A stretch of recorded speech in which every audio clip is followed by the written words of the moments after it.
Jovan, Buha! Buha! Yo, I'm Jovan Buha, NBA reporter for Buha's Block, and welcome to another live show. The Lakers lost tonight 139-96 in a measuring stick game against the Oklahoma City Thunder. 43-point loss, biggest loss of the season. A big slice of humble pie for the Lakers. They dropped to 50-27. They are now 0-3 against OKC on the season, with both losses in Oklahoma City coming by 29 plus points. They ran off the court in the first quarter in both games, but it continued to spiral progressively. And they are now 1-10 against the top two seeds in both conferences, for what that's worth. They are also now just a loss ahead of Denver in the loss column, with only 5 games left in the regular season. And most concerning, Luka Doncic exited early in the third quarter with the left hamstring injury that he's been dealing with on and off. The left hamstring injury that caused him to miss 4 games earlier in the season, right before the All-Star break. He exited a few minutes into the second half. He had been limping and lumbering at times in the first half. The Lakers ran him through some tests at halftime. JJ Redick said they worked on his hamstring and he was cleared to return. So JJ said the plan was to play the starters for the first 6 minutes of the third quarter, see if they had any life left in them, if they could cut the lead down at all, and then pull Luka. Unfortunately, right before they hit that 6-minute mark, he is driving against Jalen Williams and his leg just gives out. And at first, I'll be honest, I thought it was an Achilles injury. And I was like, oh, I mean, that's it, right? Like, that's obviously. Then they showed the replay. It was clearly not the Achilles. It seemed to be the left hamstring. But the fact that he proceeded to walk off of the court, then sat down in pain and agony, you could see the look on his face. Luka plays through injuries all the time. He's been playing through this hamstring injury all the time. And to see that reaction coupled with him getting up and nearly ripping the bottom of his jersey, then nearly ripping the top of his jersey, it seems to be more serious than a minor thing. I mean, we'll get an update hopefully tomorrow. He is again having an MRI tomorrow. But just for some perspective here, if it is a hamstring strain, grade 1 hamstring strains typically take 1 to 2 weeks to heal. Grade 2 take 3 to 6 weeks. So the hope here would be it's not a hamstring strain at all. It's maybe just a tweak, an aggravation.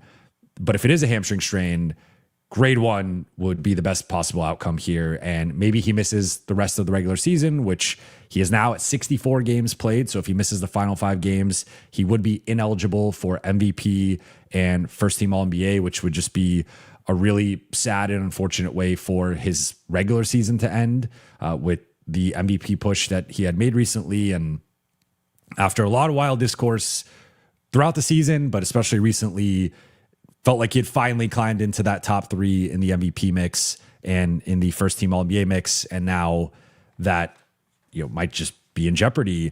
Then Austin Reeves also got banged up. He early in the game stretched out, I think it was for a rebound or something in the paint. And JJ said he tweaked his back, but sort of in between his ribs. So that could be something that Austin was able to play through with adrenaline, but we'll see what ends up happening there. LeBron took a big shot to the back in the first half.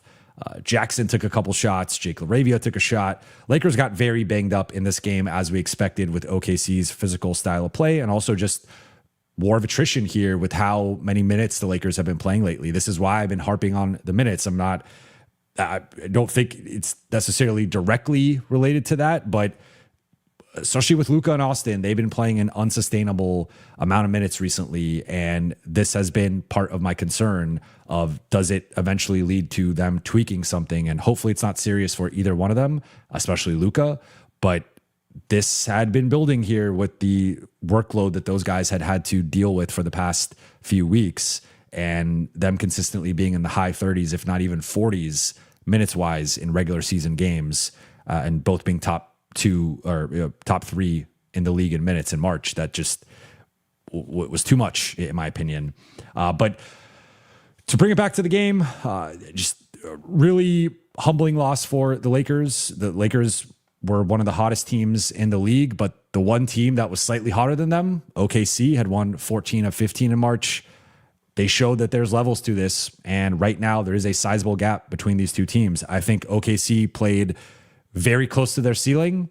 I think the Lakers played very close to their floor, but even both teams playing closer to their baselines, I still think this is a decisive Oklahoma City win, and I don't think a series between these two teams would be particularly close. I think OKC would, handily beat the Lakers. So Lakers have some work to do. And look, a lot between now and a potential playoff matchup with the Thunder.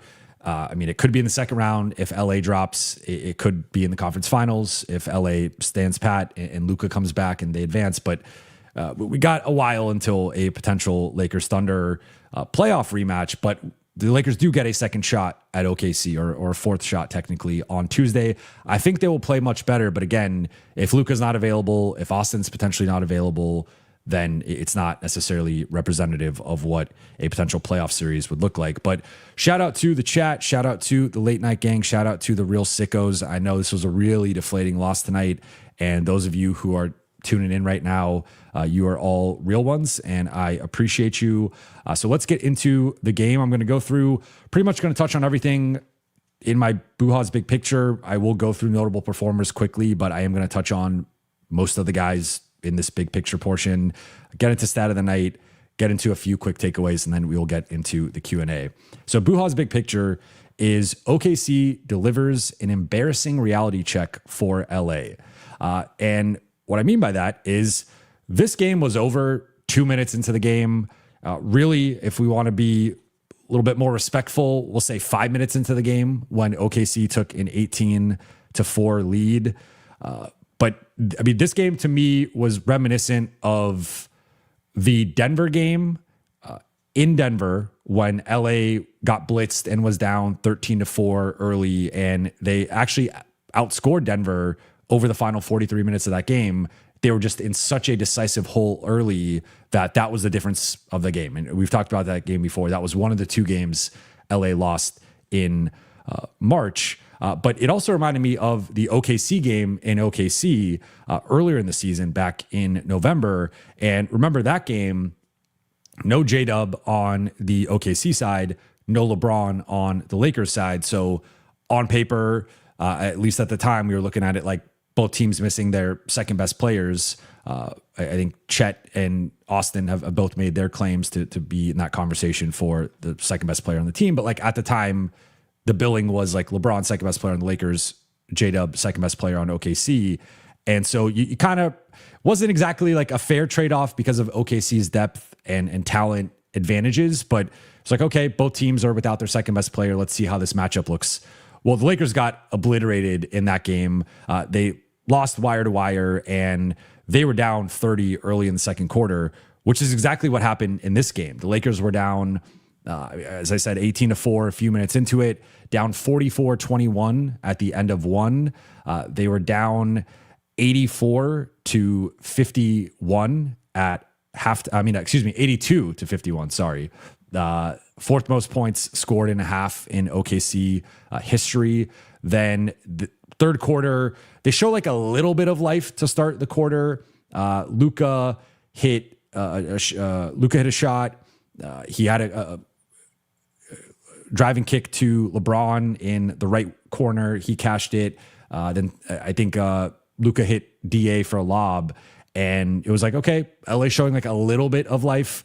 OKC immediately responds with a run, stretches the lead back out into the mid-30s. Luka goes down. Then Lou Dort ends up exiting with after taking a hard hit from Jake LaRavia, and that was it. Then OKC, Lakers barely outscored them 29-27 in the fourth, but even OKC's like third string was outscoring the Lakers' second/third string, and this game snowballed completely. But looking at the beginning of the game and just in general, some thoughts on several guys.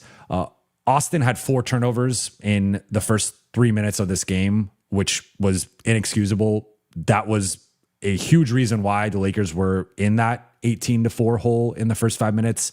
I thought, to his credit, Austin bounced back, and he had, I think 14 in the first half on 5 for 7 shooting. I could pull it up here quickly, but so like he did, I think, play much better after the first few minutes of this game, but the first few minutes of the game are what buried the Lakers. So it's like, it's hard to separate that and try to take an optimistic outlook of like, sure, I thought he looked the best of the big three in terms of creating his own shot, attacking them off the dribble, getting downhill, but he also was a big reason why. So yeah, he had 14 points, 5 for 7 shooting in the first half. But yeah, I mean, like Austin, I had identified this on both my show and Lakers Collective. Last 2 matchups against OKC, Austin had 5 turnovers in both games. Technically tonight there was progress with only 4 turnovers, but Austin had the 4 turnovers in the first 3 minutes of the game, looked wholly unprepared to face OKC's ball pressure.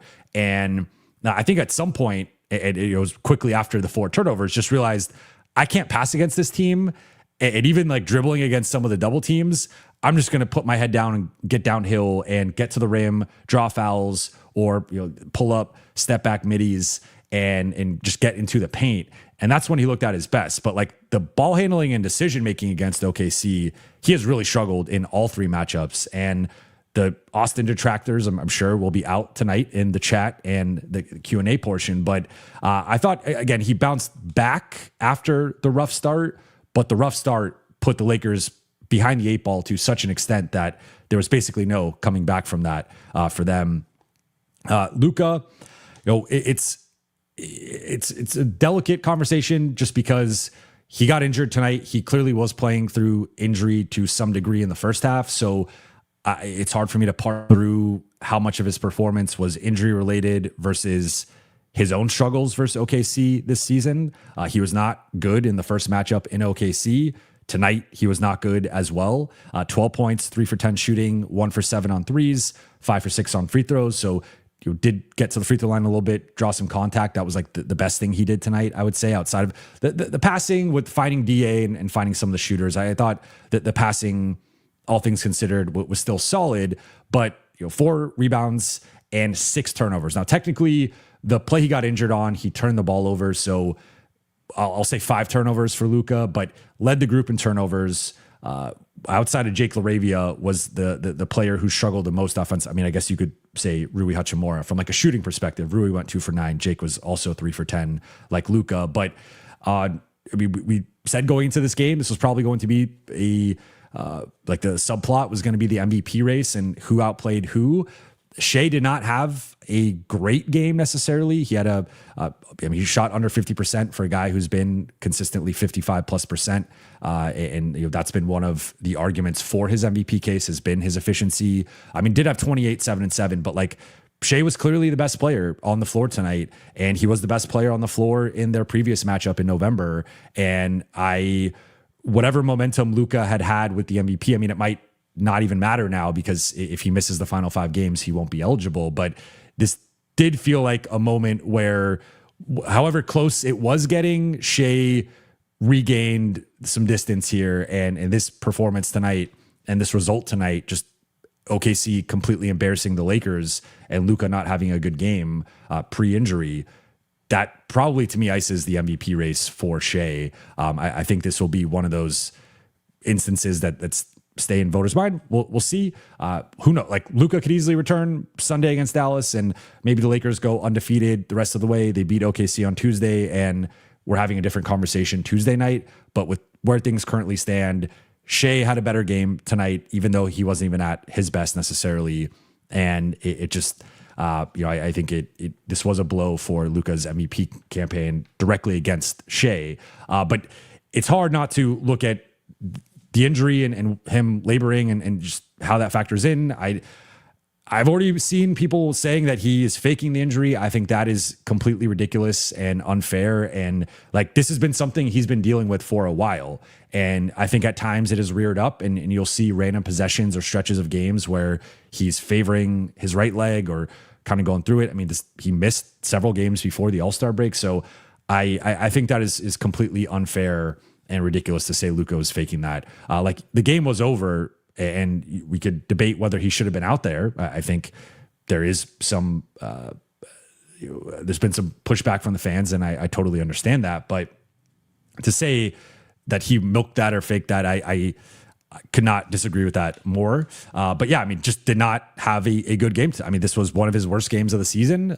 It came at a terrible time and in a matchup where we were trying to see how LA's near league best offense matched up with the best defense in the league, and whether it was Lou Dort defending him or Kason Wallace or AJ Mitchell, like they were able to keep him in front, keep him at bay, and force him into tough contested shots, or apply enough pressure to force some tough passes that were intercepted. So just a tough night for Luka. LeBron, I liked the spirit. Like LeBron to me was ready from the jump. He had a chase down block on Kason Wallace. He had some nice attacks, and LA eventually started spamming some post ups with him and some 2-man game with LeBron and Austin. But he did not have an efficient night himself. 13.6 rebounds, 3 for 7 shooting. I thought LeBron was the most ready of the big three tonight, but we also saw some of the limitations with him just physically at this point, where like some of the rotations with how quick they are, or even trying to attack them, and then they have multiple defenders rotating over. There was like a speed component where I thought they were able to speed him up a little bit on both sides, or speed him up offensively and then exploit the speed defensively. But I thought he had the most stable game of the big three tonight. DA, just an awful, horrible, terrible first shift. He looked like he was half asleep out there at some points. I thought he got completely outworked by Isaiah Hartenstein in that first shift, who had a couple offensive rebounds against him. And then, I mean, several of Austin and Luka's passes, and LeBron, I mean, they combined for 12 turnovers. If you go back and watch the film, I will, I haven't been able to rewatch everything, but I would assume at least 5 of those turnovers were some form of a pass to DeAndre Ayton in which he did not seal, he did not have his hands ready, he was not, or he caught the ball, then dropped it, and then that gets put on the passer as a turnover. DeAndre Ayton just was a no-show outside of a stretch there in the second quarter where Luka was feeding him. He got a lob. He had a couple nice short roll floaters, but 1 rebound in 20 minutes. No blocks tonight. Did have a steal. Had a couple nice contests on switches, but like the Lakers needed far more from him. And you saw there, OKC eventually was like, let this dude shoot. And he missed a couple of just wide open jumpers around the free throw line where OKC wasn't even contesting him. They're like, DA, shoot as much as you want. Just a really disappointing performance. I thought for as much as Luka struggled, as much as Austin struggled, LeBron at times wasn't the sharpest. Jake LaRavia struggled from the floor. I thought DA was the most disappointing starter by a wide margin, in my opinion. Just did not play with the intensity, the physicality, the effort, the focus that the Lakers needed from him. And I thought this, like, the other guys had at least some moments where they were able to do things. Like Luka was able to get to the free throw line. He had 7 assists, and he is getting, facing all these different coverages from OKC. Austin, after the brutal start, got downhill, got to the free throw line, made several jumpers, made a couple threes. LeBron had some nice passing and attacking mismatches. It's really hard to say what DA did well tonight. I just thought he had a really disappointing performance.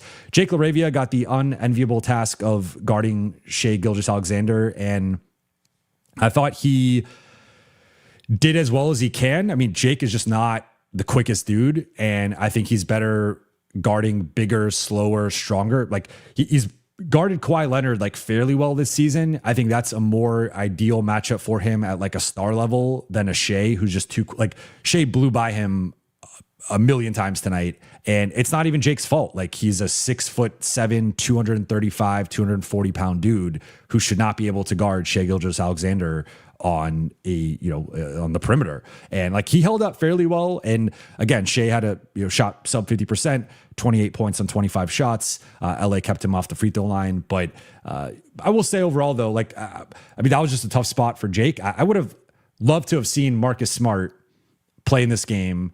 And I probably went too long without talking about, like, no Marcus Smart tonight for the Lakers, no Alex Caruso for the Thunder. So both teams missing their best perimeter defender, blows on both sides. But for the Lakers side, I think that's a bigger impact overall with the state of their defense. I would have loved to have seen Jake as the primary guy on J-Dub and Marcus as the primary guy on Shai. And I think that would have been more natural matchups for both of those guys against the Thunder's two stars. But that wasn't the case tonight. So Jake had to guard Shai, and then that put Austin sometimes on J-Dub, which we saw at the end of the game in LA back in February. Austin can't guard J-Dub, nor should he be asked to guard J-Dub. He's too big, he's too strong, he could shoot over him, and that's a rough matchup. And then he's too quick for LeBron. And so it puts LA in a tough spot defensively. I've actually thought J-Dub at times was more of a matchup issue for the Lakers than Shai. J-Dub nearly had a triple-double, 10 points, 9 rebounds, 8 assists. Then off the bench, Rui, really rough night for Rui. I thought they sped him up and he just looked uncomfortable. And it felt like every time the ball got swung to him, he was rushing shots, went 2 for 9, 0 for 3 on threes. In the second half, had like one post up against AJ Mitchell where he scored over him, but had a nice putback dunk. But like, Rui did not look ready for this moment either. He looked deer in the headlights for a lot of the evening. Then Jackson, Vando, Luke, and Bronny, some of their numbers are skewed because they played almost the entirety of the fourth quarter. But Vando, 9 points, 5 rebounds, 3 assists, 3 steals, didn't play in the competitive, I say in quotes, portion of the game. Jackson Hayes, 12 points, had some nice moves in terms of driving and finishing off of rolls or getting fouls drawn off rolls. But I thought he was better than DA, but like, the bar was pretty low. Luke Kennard, they picked on him relentlessly, which has been my fear in this matchup and some of the matchups against the better teams, is like, let's find Luke Kennard, beat him off the dribble repeatedly. And he just does not have the physical tools, or really, I even think the disposition. Like, Luke is kind of one of those guys where if you're going to go right at him, he's kind of going to get out of the way. And I think there could be a little bit more fight from him defensively. Bronny, I thought, had a solid fourth quarter, but we saw him going up against Kason Wallace, bringing the ball up the floor. Like, it was minced meat. There was nothing he could do. Like, he cannot dribble against Kason Wallace. So it continues to be more of like, I think he's more of a secondary playmaker, ball handler than a lead guard, which, I think he's got to then shoot the ball at a certain level, which tonight he did make 2 of 4 threes. Maxi Kleba got dusted off in garbage time as well. And that's about it from, kind of just combined notable performers in all this. But to me, to wrap my big picture takeaways, like, yes, OKC, I know some people will point to the shooting. OKC had a magnet ball tonight. I will note part of the Lakers defensive scheme is to give up 3-point shots and to pack the paint and to try to contain points in the paint penetration. So part of this is how the Lakers defend. And there was some regression to the mean in a negative sense against LA tonight with the shooting. But Lou Dort hits 4 threes. He hit 3 threes early. Isaiah Joe comes off the bench, hits 6 threes. Overall, OKC hits 19 threes to LA's 7. So for sure, there was an element of OKC outperforming their typical shooting. They had been struggling shooting lately, and that had been one of the things to monitor with them. So they had a great shooting night. I don't think that's going to translate again on Tuesday, but what will translate on Tuesday is OKC's speed and defensive IQ completely enveloped the Lakers offense tonight. And we often talk about, especially with the Lakers recently, the ball being a pass ahead of the defense, right? And the defense being in rotation and you're trying to catch up. Tonight, it was the inverse. OKC's defense was ahead of the Lakers offense, and LA was often passing. It would look like for a split second there would be an advantage, and OKC would close off the advantage with their rotations. And this is just a different breed of defense that the Lakers have been playing lately. And there's a reason why they're the best defense in the league. And I think one of the best defenses of the 21st century. Like, this is a special defense that you think there's, driving kick to the corner for maybe 29 or 28 of the other, we'll throw Lakers in there, 29 of the other teams, they're not able to make that rotation in time. OKC's making that rotation in time. And just the shot quality tonight from the Lakers and the inability to consistently create and sustain advantages really stood out to me. It was a lot of horseshoe basketball, playing around the perimeter, not penetrating the defense, not generating good looks. And then because of the initial wave and adjustment, I think what OKC does is they kind of cause you to crash out as an offense, where because they turn you, beginning of the game, Lakers are turning the ball over left and right. They're barely getting shots off on a given possession.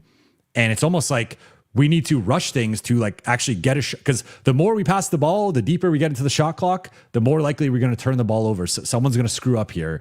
So then it causes you to sort of freak out and be like, now you're rushing passes. You're not thinking clearly. You're not operating from a place of strength. And then you start rushing shots.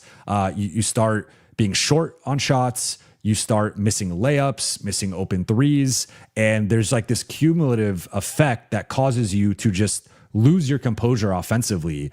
And I thought LA lost their composure offensively tonight, and they lost it very quickly. And that was disappointing for me, because if there was like the defensive side, okay, Lakers are not, they've been defending better, but like there is a defensive limitation with this group, especially without Marcus Smart.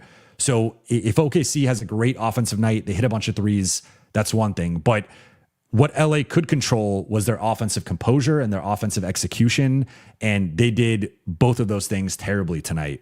And to finish with 18 turnovers, I think they had 11 they had 8 in the first quarter, cleaned it up in the second quarter, only 11, but then they had several again in that early portion of the third. And it's just really, really rough offensive performance from LA. And, so to kind of close here, like the Lakers could be as high as number 3 in the league in terms of best teams. If we're ranking the best teams, I would probably have them at number 5 or number 6 right now, depending on the night. But wherever you want to put LA, you could even, if you want to argue for them as high as number 2, I don't think there's really a credible argument above San Antonio, but like wherever you want to put LA, there's a sizable gap between them and OKC. As things stand, I don't think they are remotely in the same universe as OKC. I don't think this would be a close matchup in a 7-game series. I think it would be closer to a sweep than it would be a 6-game series. And so like right now I would pick OKC in 5, but I think it's closer to 4.5 than 5.5. I just think there's a real gap between these two teams, and there's a lot for LA to learn and take from this. And when they look at whenever they hit the offseason, there needs to be some roster adjustments here in terms of I think they need some more athleticism, some more speed, but not just like the physical kind. I also think there's a processing element where, in my opinion, in some of the bigger matchups of the season, guys like DA and Rui have stood out as not being able to process at a high enough level for LA with their decision making. And sometimes it feels like they're out of place in some of these moments. Austin has to be better with how he starts some of these games, but he also has to be better against the ball pressure. And like this has continually been a thing. He's conquered it against some teams, but against OKC, against San Antonio, against Phoenix, like there's been several teams that have really been able to turn him over and make him look uncomfortable. And this, to me, to bring it full circle, is just, this was reminiscent of some of the games earlier in the season when the Lakers lost to OKC, San Antonio, and Phoenix. And we talked about speed and athleticism killing the Lakers and them not being able to handle ball pressure and being sped up and just ran off the floor. That's exactly what happened tonight. And this is the Achilles heel of this group. It might not matter against 27 of the other 29 teams, but I think the two teams that will matter against are San Antonio and OKC.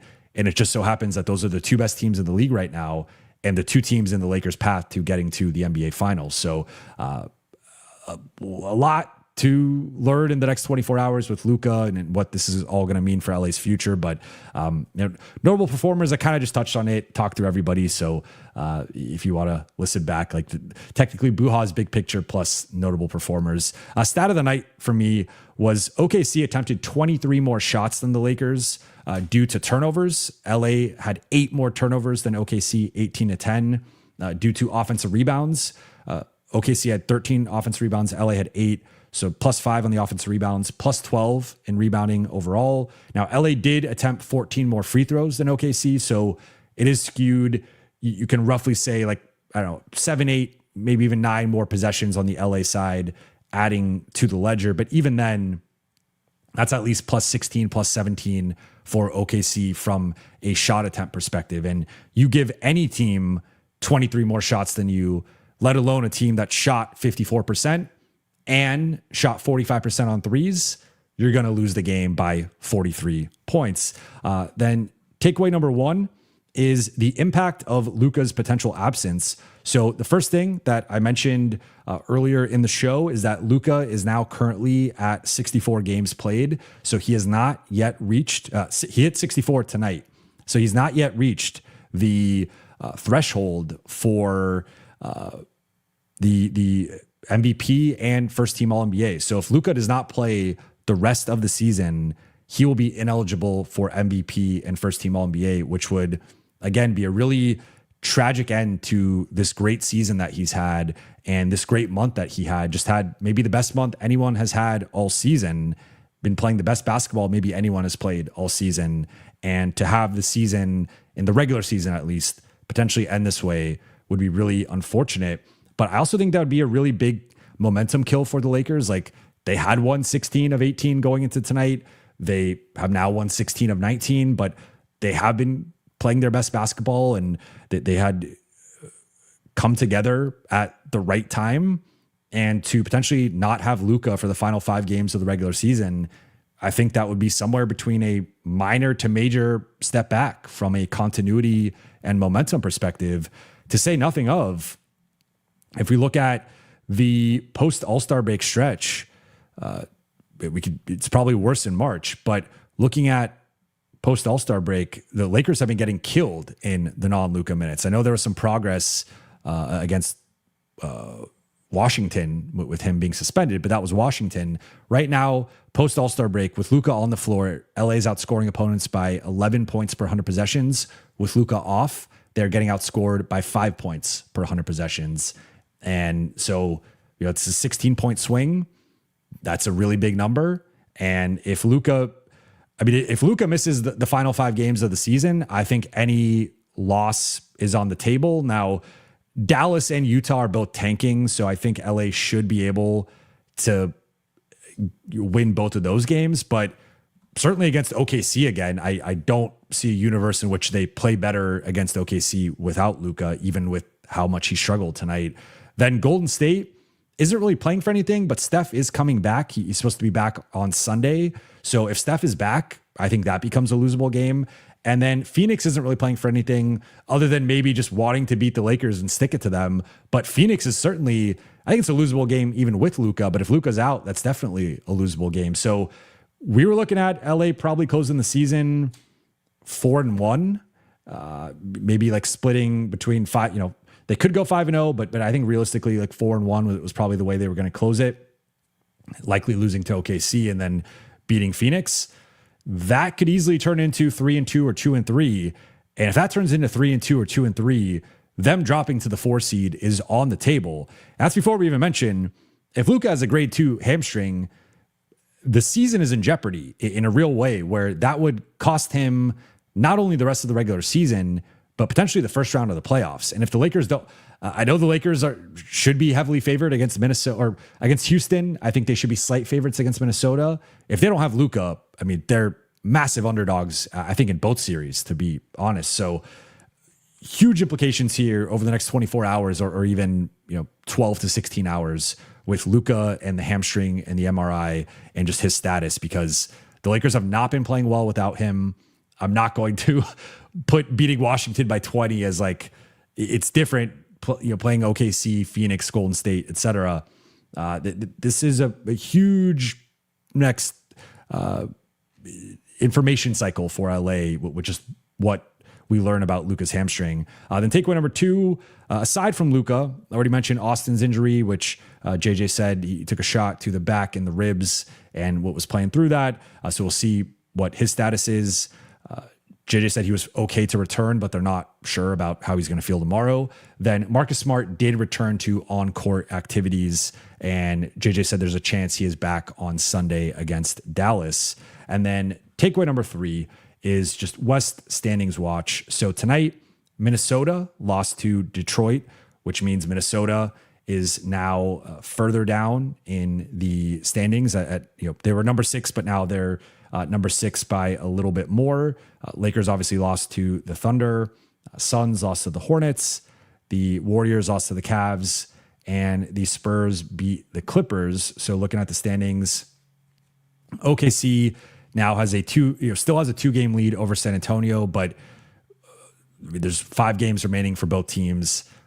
It's unlikely San Antonio catches OKC, so that OKC won't have it iced up by Tuesday, but they will have it iced up shortly thereafter, which actually has implications for the Lakers, because if it stays as it is and OKC and San Antonio both just start resting guys over the final 2 or 3 games, they both play Denver over the final 2 games of the season, and that could give Denver potentially an easy path to jumping the Lakers for the 3 seed. So Lakers are now 1 loss ahead of Denver, technically a game ahead of them, but with the tiebreaker, 2 games ahead of them. But they got to be careful there. And then Houston is the 5 right now, a full game ahead of Minnesota, 1 win up in the win column, 1 fewer loss in the loss column. So it's actually looking like Lakers might be playing Minnesota in round 1 as things stand. And if that's the case, they're going to need a healthy Luka to beat them. And we just don't have clarity on that situation. But with all that said, let's get into the Q&A. All right, first one from Jackson. Thank you for the super chat. LeBron, minus 37, plus minus, not good. Jovan, concerning. Rui had a minus 39, plus minus. I think the group that closed because LeBron comes back at the end of the first quarter and then he plays into midway through the second quarter. That stretch was the worst stretch of the game for the Lakers.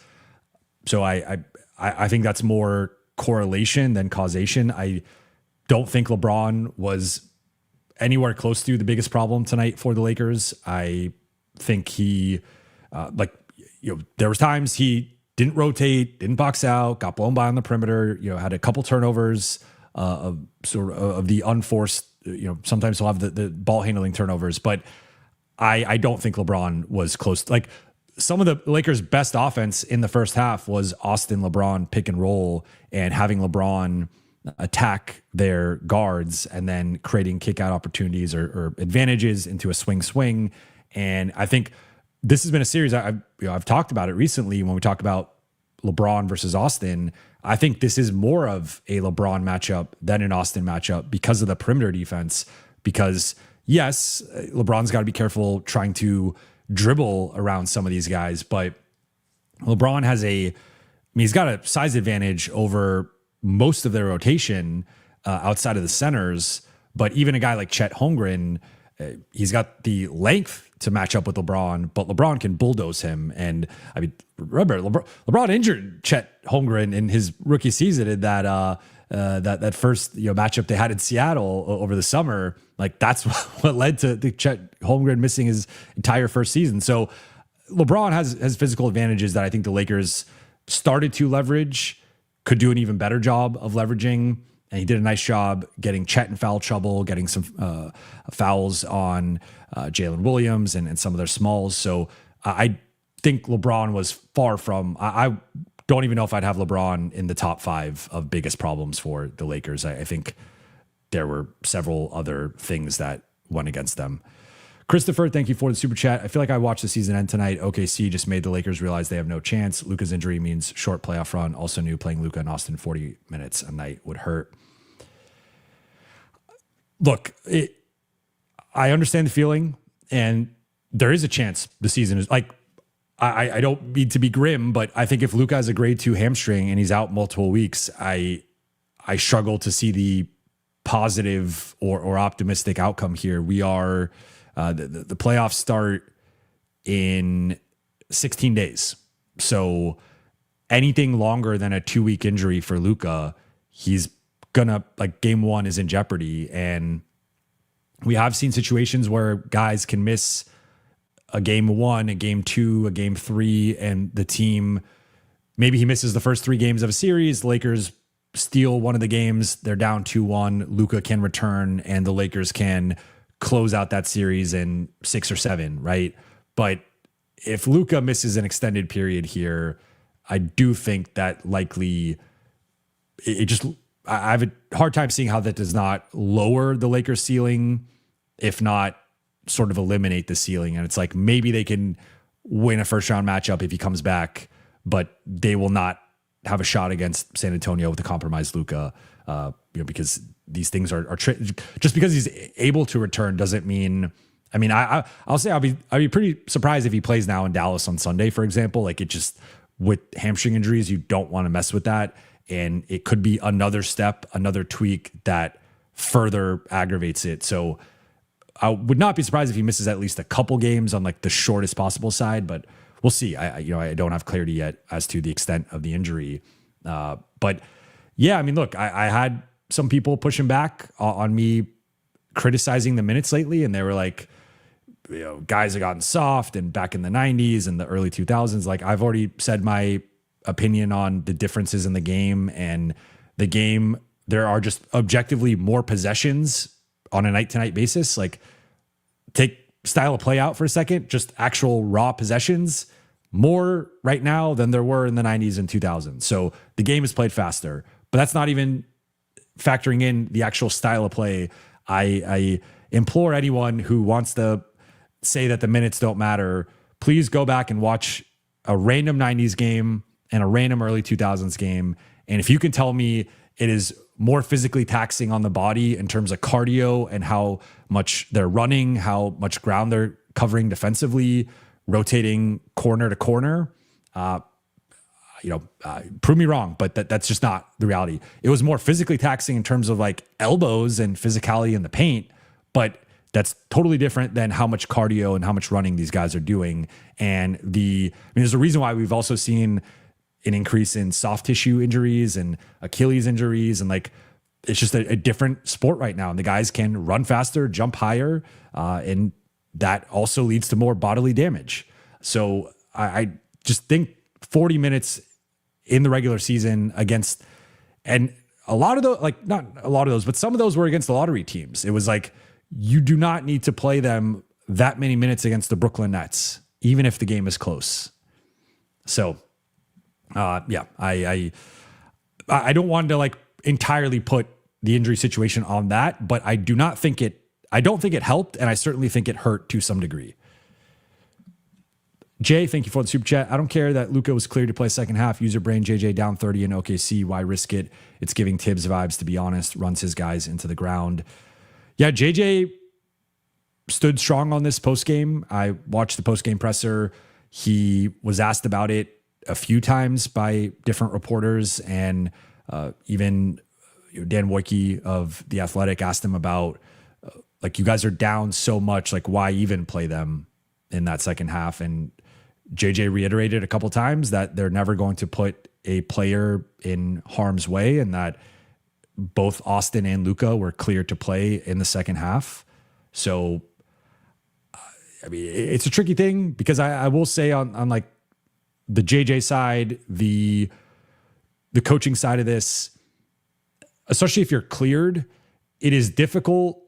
I know it's easy for us, me sitting here or you sitting wherever you're watching or listening, to say, oh, I'll just tell Luka not to return in the second half. But, like, that's not really how this works. Unless there is an actual injury reason to say, like, hey, you can't return. And in that case, he just would not be cleared.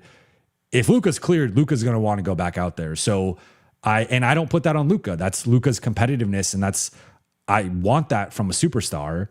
So, that's how Kobe operated, right? Like that's how LeBron has operated. LeBron hates coming out of games. Like it just, that's how these dudes are wired. So I know it's easy to say from our perspective, like, hey, Luka, we're down 30, game's over, your hamstrings tweaked, don't go back in. The reality of the situation is, I mean, I'll just say, like, Luka would not accept that. I'm just telling you, like, if you tried to tell Luka that, Luka's going to tell you to F off and that he's going back in the game. Like, that's just how these things go, right? So, and he's empowered as the face of the franchise, as one of the best players on planet Earth. Like, that's just how these things go. So I'm sure if JJ, I mean, and now JJ could push back and maybe you say as the head coach, that's where you need to like stand strong and be like, dude, like, we don't want to risk this. Like, you have to sit out. But again, like, it's tough to tell a healthy star who is cleared to not go back into a game and at least give it a shot in that third quarter. So I understand the blame for JJ, and I understand why fans are frustrated with him. At the same time, I don't think it's as simple as just saying, hey, Luka, sit out. Like, my almost 15 years around the NBA now, stars have a lot of power in ways in like these types of situations where they're not just going to sit out.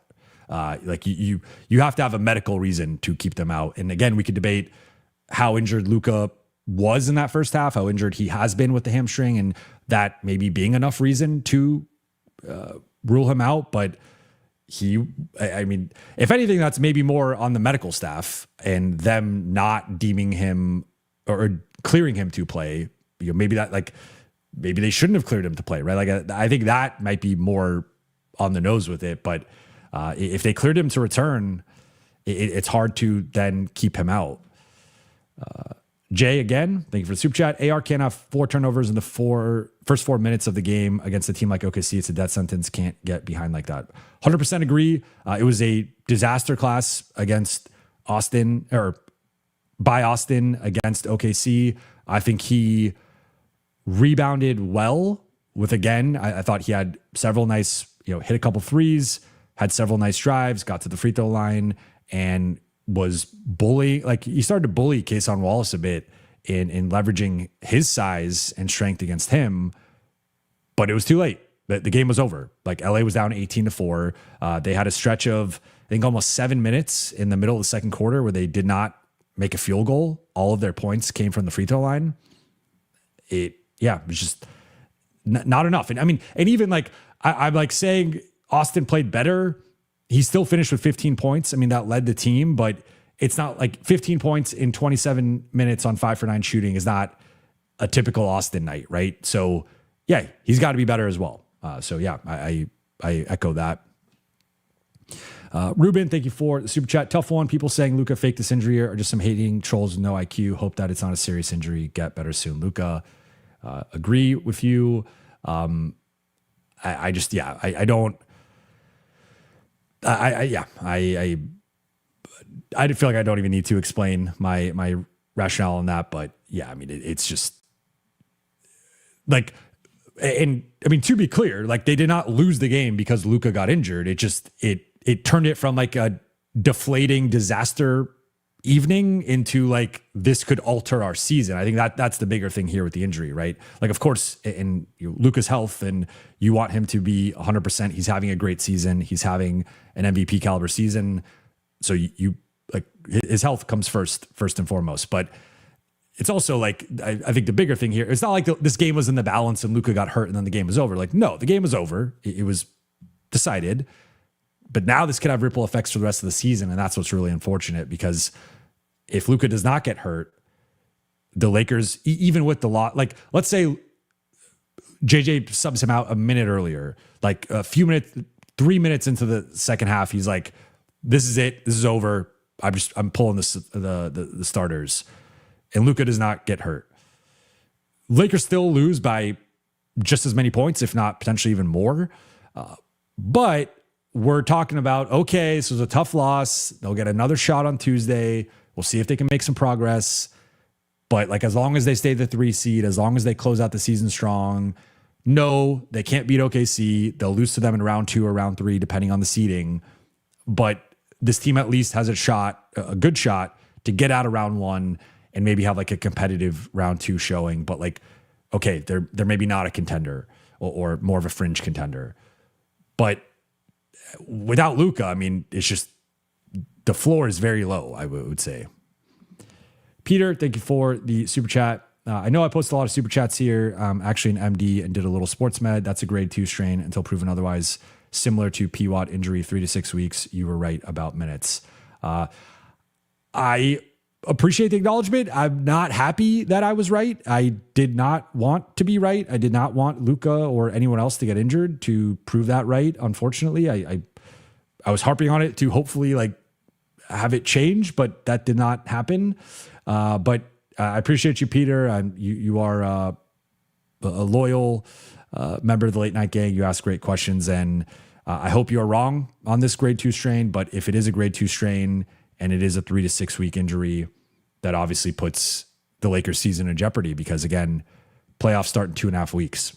And so to have Luka miss 5 games plus the entire load up into the playoffs in like 3 weeks, I mean, even 3 weeks, like you got to be careful throwing him into the fire after that. There's got to be some ramp up period. So maybe it's like 2 weeks plus a 1 week ramp up, but that seems to be more on the optimistic side if it's a grade 2 strain. So I don't want to get ahead of ourselves yet, but certainly if it is that would be a devastating blow to LA season. Jay, thank you for the super chat. 7 of Luka's 9 first half shots were threes, and most of those were contested step backs. That's not winning basketball.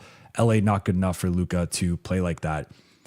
Yeah, and what we didn't get clarity on is how much Luka was dealing with this in the first half. He did not speak to media after the game because when you get injured, you don't speak to the media after the game. That's just the typical protocol. So I would be curious to know how much that was really affecting him because it felt like at times he just had no interest in driving, and it was very much, I'm going to dance with them and then just rely on my 3. And that is something you do if you're not feeling confident in your hamstring and in your ability to penetrate, because I think that had been the beauty of Luka's March, was that Luka had found the harmony and the flow between the inside-outside game. And sure, there were some nights where maybe he was playing more inside or more outside, but on balance, I thought he found a great harmony there between I'm going to get you on my hip, get you in jail, get downhill, draw the foul or finish, or maybe now the big man cheats over, I throw the lob, or now I see, the big man cheats over, then the low man rotates over, now I'm going to hit the kick out to the corner, or now, okay, you're expecting me to drive, I am going to accelerate, decel, step back, hit the 3 in your face. And like just that cat and mouse game with the defense, he had been doing that at such a high level. This is a different caliber of opponent with different caliber of defenders, like going from attacking Donovan. I mean, that's also its own thing of like going from attacking Donovan Mitchell and James Harden and Max Strus to Lou Dort and Kason Wallace and AJ Mitchell and J-Dub. Like it's just completely different zip code of defenders. But yeah, I mean, he did not have a good first half. There's really no way around that. And I thought he settled too much for contested stepbacks. And to his credit, that had not been something he'd been doing recently lately, but tonight he did it. And it was part of the reason why LA was down so much.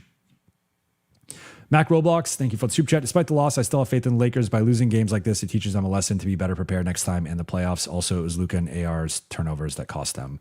I would agree with that last point in terms of I would put both of their turnovers at the top of the list.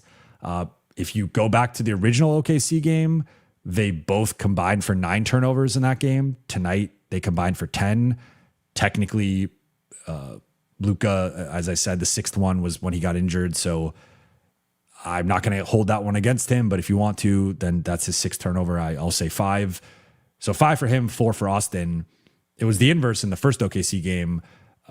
4 for Luka, 5 for Austin. But in some of these games against the San Antonios, the OKCs, the Phoenixes, and even the Houstons, the Christmas game, like these two have turned the ball over a bunch collectively. Like I know a lot of the attention has been on Austin, and it's because his ceiling is obviously lower than Luka's and his floor is also lower than Luka's. So he has had some really rough performances in some of those games against those teams.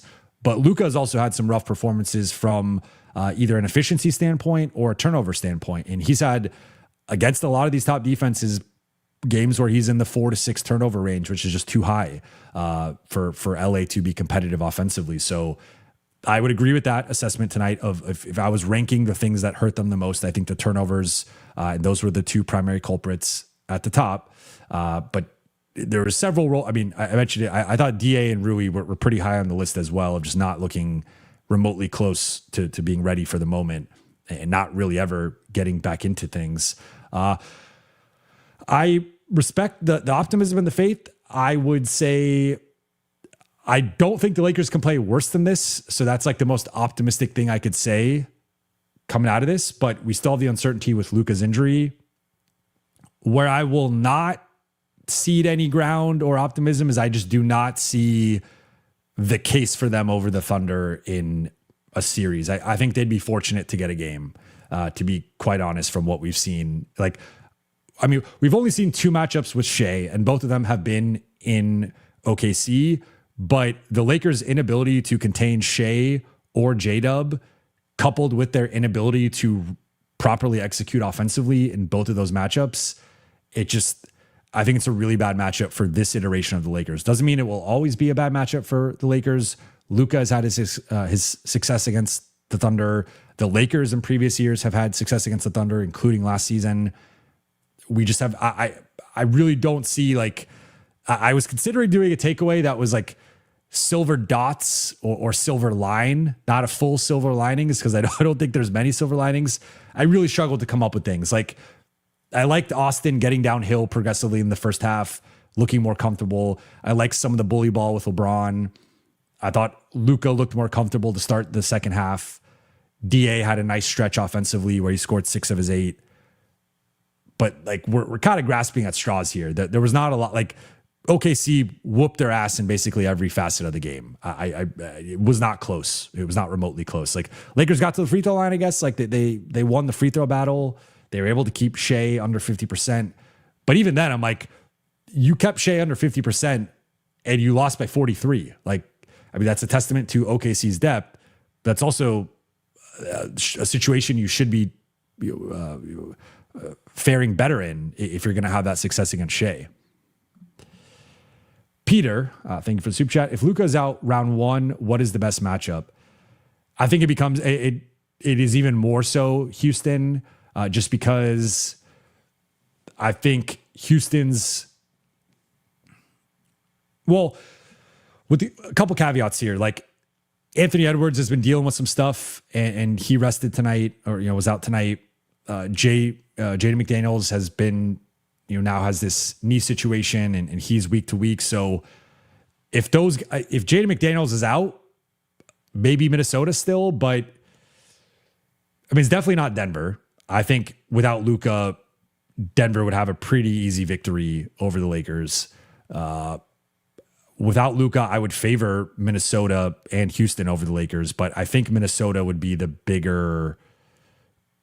would have a bigger advantage, especially with their front line and their playoff pedigree. Houston, they're playing better. They shifted Reed Shepherd into the starting lineup. He's been providing a boost offensively. Şengün's been playing better since coming back from injury and since that first Lakers game. But I guess Houston for me, they're unproven in the playoffs together. They have this whole KD burner thing that seemed to temporarily derail their season. And I think Ant, like the best version of Ant right now, I think has a higher ceiling than the best version of KD, as we've seen in the playoffs. It's a group that's made the Western Conference Finals a couple times, a group that beat the Lakers last year. I think it's Houston. If there's any way for Phoenix to jump up, but even then, I don't really love the Phoenix matchup for LA. So I mean, I don't think there is a good matchup, but I think Houston would still probably be the team because I would be more but it depends on Minnesota's health. It's tough to say without knowing how healthy Minnesota is, but I would still lean Houston. And then Peter again, if Luka out, will there be shenanigans with Houston, Denver, Minnesota seeking LA for round one? What seed will LA be assuming Luka is out last week of season? Well, the good news for the Lakers is that they have the tiebreakers over all three teams. So, I mean, unless I'm going to pencil in 2 wins for the Lakers. I just don't see a world in which they lose to Dallas or Utah because those 2 teams are tanking. So, I mean, Utah has lost 7 straight. They are pulling guys in the second half and in fourth quarters. Dallas is 2-8 in their last 10. Maybe they want to stick it to the Lakers just for the Luka trade and all that stuff. But realistically, I mean, it doesn't really make sense. So I think they're going to get at least 2 more wins. If they get at least 2 more wins, that at least locks them in above Minnesota, who now has 30 losses. Because if LA goes 2-3, let's just say worst case scenario, Luka's out for a while. They go 2-3. They get the 2 bare minimum wins, but they lose to OKC, they lose to Golden State, and they lose to Phoenix. If they go 52-30, they'll at least be the 5 seed. So LA is, with Minnesota losing tonight, they're basically locked into a top 5 seed. Not basically, they are locked into a top 5 seed. So at worst, they can be 5. Houston and Minnesota still play each other. If Houston wins, that would push Minnesota further down. But if Minnesota beats Houston, that would mean Houston now has 30 losses, which means the Lakers are guaranteed a top 4 spot. So realistically, unless Houston runs the table here to close the regular season, I think the Lakers are going to be a top 4 seed. It's just a matter of 3 versus 4. And that partly comes down to San Antonio and Denver play a huge game on Saturday that could be the last chance for San Antonio to remain in the hunt for the 1 seed. If they lose that game, I think 1 seed's over. It's probably over anyway, but that would be basically finalizing it. If Denver loses, then it makes it a longer shot for them to catch the Lakers. But so I would say right now it's between 3 and 4 for LA. If Luka's out, though, I do think there's a real chance they drop to 4, at which point you're now in the 4-5. You're on the OKC side of the bracket. And if you somehow find a way to get Luka back in the first few games and pull off, the series win, now you get rewarded with OKC in round 2, which I think would be a quick series. Caitlin, thank you for the super chat. If Luka misses round 1 and we lose, I wouldn't be entirely shocked if Rob somehow used it as an excuse to run it back with most of this team next year. I was talking about this with a couple people after the game, and I think the only potential silver lining from this result being so decisive and so embarrassing is that it does show that, again, to my earlier point in the big picture portion, maybe the Lakers are as high as number 3, right? They could be the 3rd or 4th best team in the league, but even on the most optimistic ranking projection of them, whatever, there's still a pretty big gap between them and OKC. And it does feel like San Antonio, I think there might only be 3 teams that could beat OKC. It might only be San Antonio, Denver, and Boston. Denver has played them well, but they've also had their struggles against them this season. Boston just beat OKC, and I think that would be a competitive finals. But that might be it. And a lot of that's more matchup based, and those teams, I think, being able to handle OKC's speed and athleticism better than the Lakers can. But regardless of the title rankings and whatever, there's a clear gap between the Lakers and the Thunder. Let's just say Luka is not hurt, even if he comes back by the Tuesday game, the Lakers will be heavy underdogs in that game, and I think we'll lose that game. So it's just, I think the positive here would be this almost forces a wake-up call, a reality check with the roster of yes, the roster is good. It's better than a lot of people thought it was. There were a lot of things to like in terms of Marcus Smart, DeAndre Ayton, Jake LaRavia. Those guys have all outperformed their contracts. Jackson Hayes on a minimum outperformed his contract. A lot of things to like. But there is a couple of fatal flaws. Like, this group is just at such an athleticism and speed deficit to the most athletic and speedy teams in the league. And unfortunately for them, the two best teams in the league both check those boxes and are, I think, a bad matchup for the Lakers. I think both the Thunder and the Spurs are bad matchups for the Lakers. And if we I think this, in a way, I think this roster is like better built to hang with like a Denver or a Minnesota or a Houston. That's partly why LA has had some success against those teams. But if we now reframe the Western Conference and it's like OKC and San Antonio are not going anywhere for the next 5 years at least, the Lakers need to shift their roster into more athleticism, more defense, more speed. And I also think generally higher IQ role players. And if they can do that this summer, or at least start that process, that puts them into a situation where they can be more competitive with those two teams. Because I just think right now, in general, those two teams are on a different level, but they also have their strengths line up with the Lakers' weaknesses in a way that's problematic and in a way that the Lakers have to address this summer. So I would hope that, to your point, I mean, if the Lakers lose without Luka, I don't think you can credibly be like, oh, well, let's just run it back. I mean, they've done it before, so I would not put it past them. But I would also hope with new ownership, some front office changes. I'm sure you guys saw that they're trying to beef up the analytics staff. That was job listing today on X. They're looking at like some software engineers as well. They're revamping the entire organization, and I don't think complacency is going to sit well with Mark Walter and his Dodgers people. Like that's not how they operate. So I'm hopeful that regardless of how the season goes, if I'm Mark Walter, I'm looking at tonight and I'm like, we need to make some big changes this summer, and we need to find a way to be more on the level of OKC, because right now we're not close. Rich, thank you for the super chat. This game last year, Lakers blew out OKC. They won the chip. It was one of those nights. No Smart. Humility will be our friend. We'll get him Tuesday. Rich, I love your profile picture. Golden doodle with the Lakers bandana. That is, it always brings a smile to my face. I also love your optimism. And look, you could be right.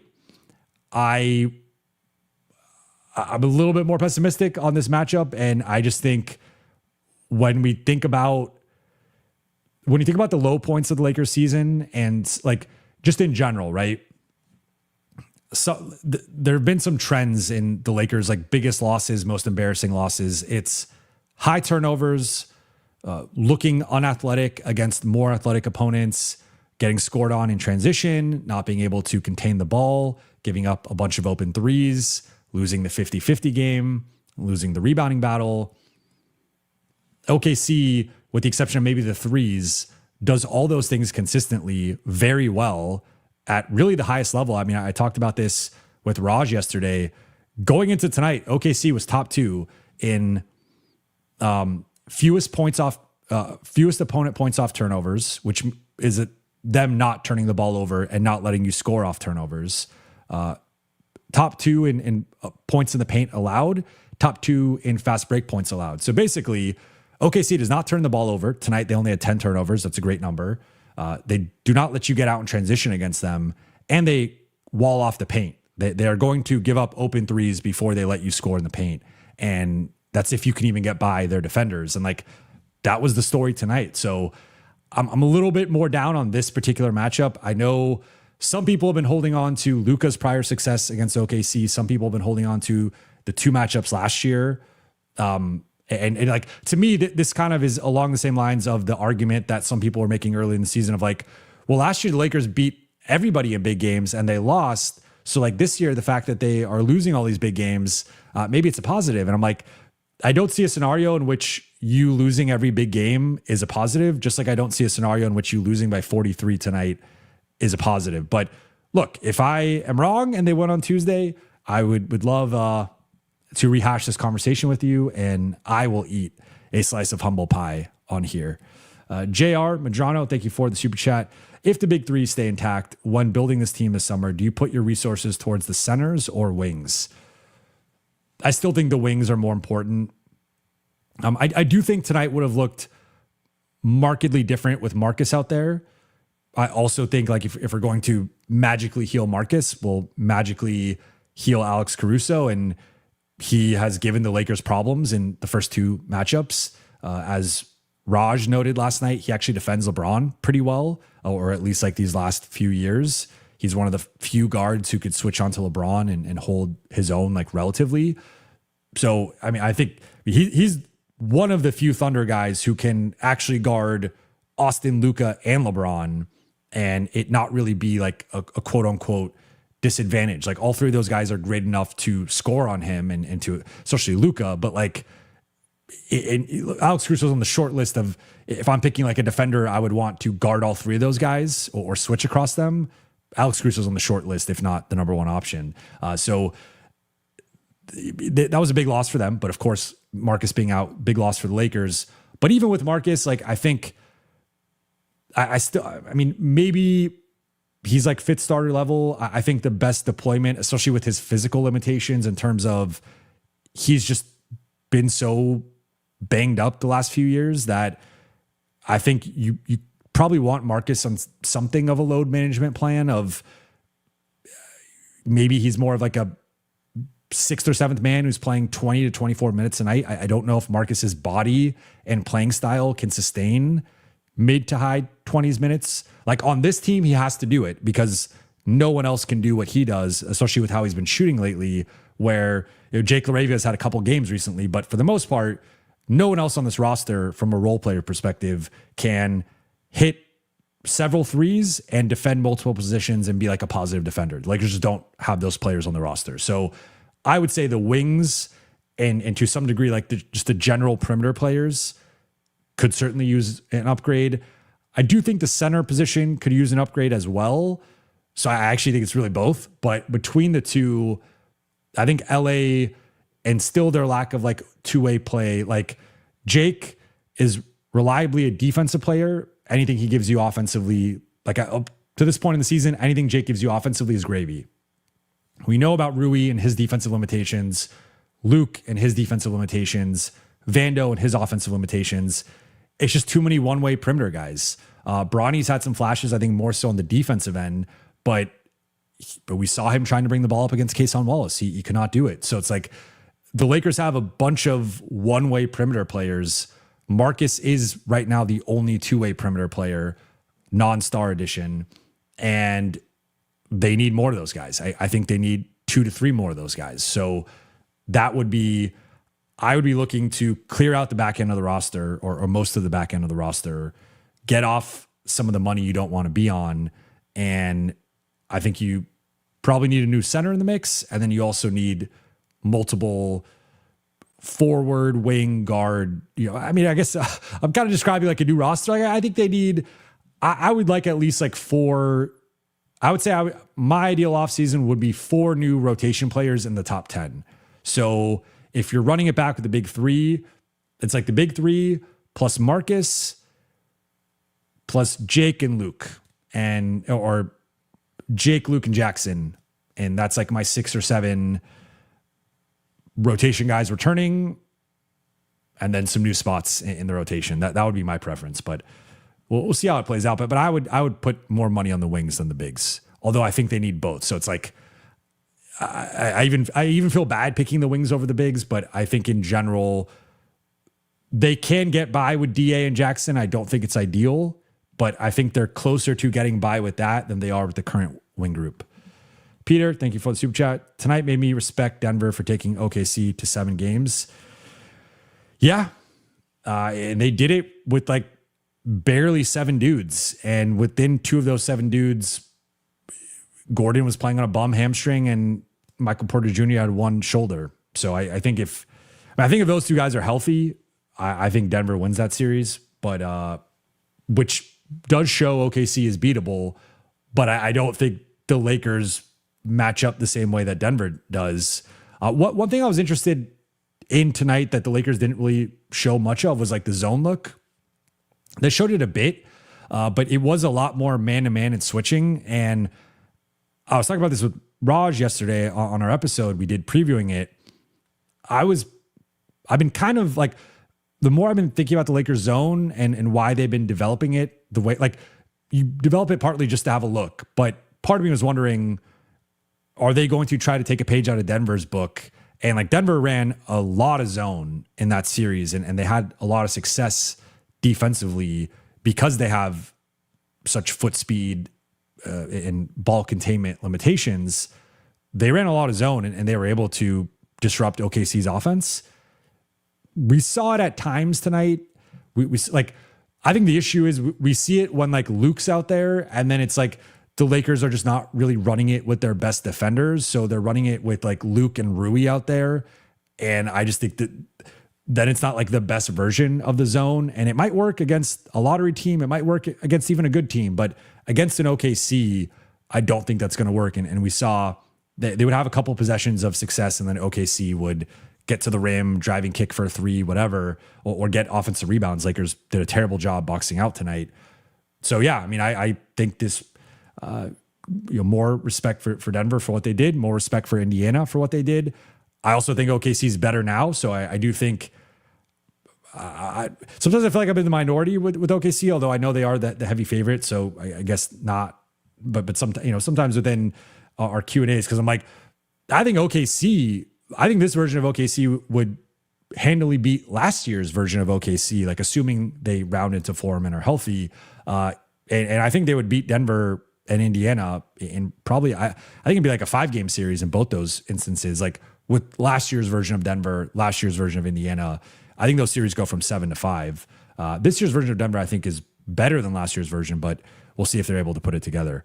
An NBA enjoyer, thank you for the super chat. Brate, Austin and Bronny against these athletes, not a good look. We don't know how to deal with any of the ball pressure, any silver lining, Murphy's Law game.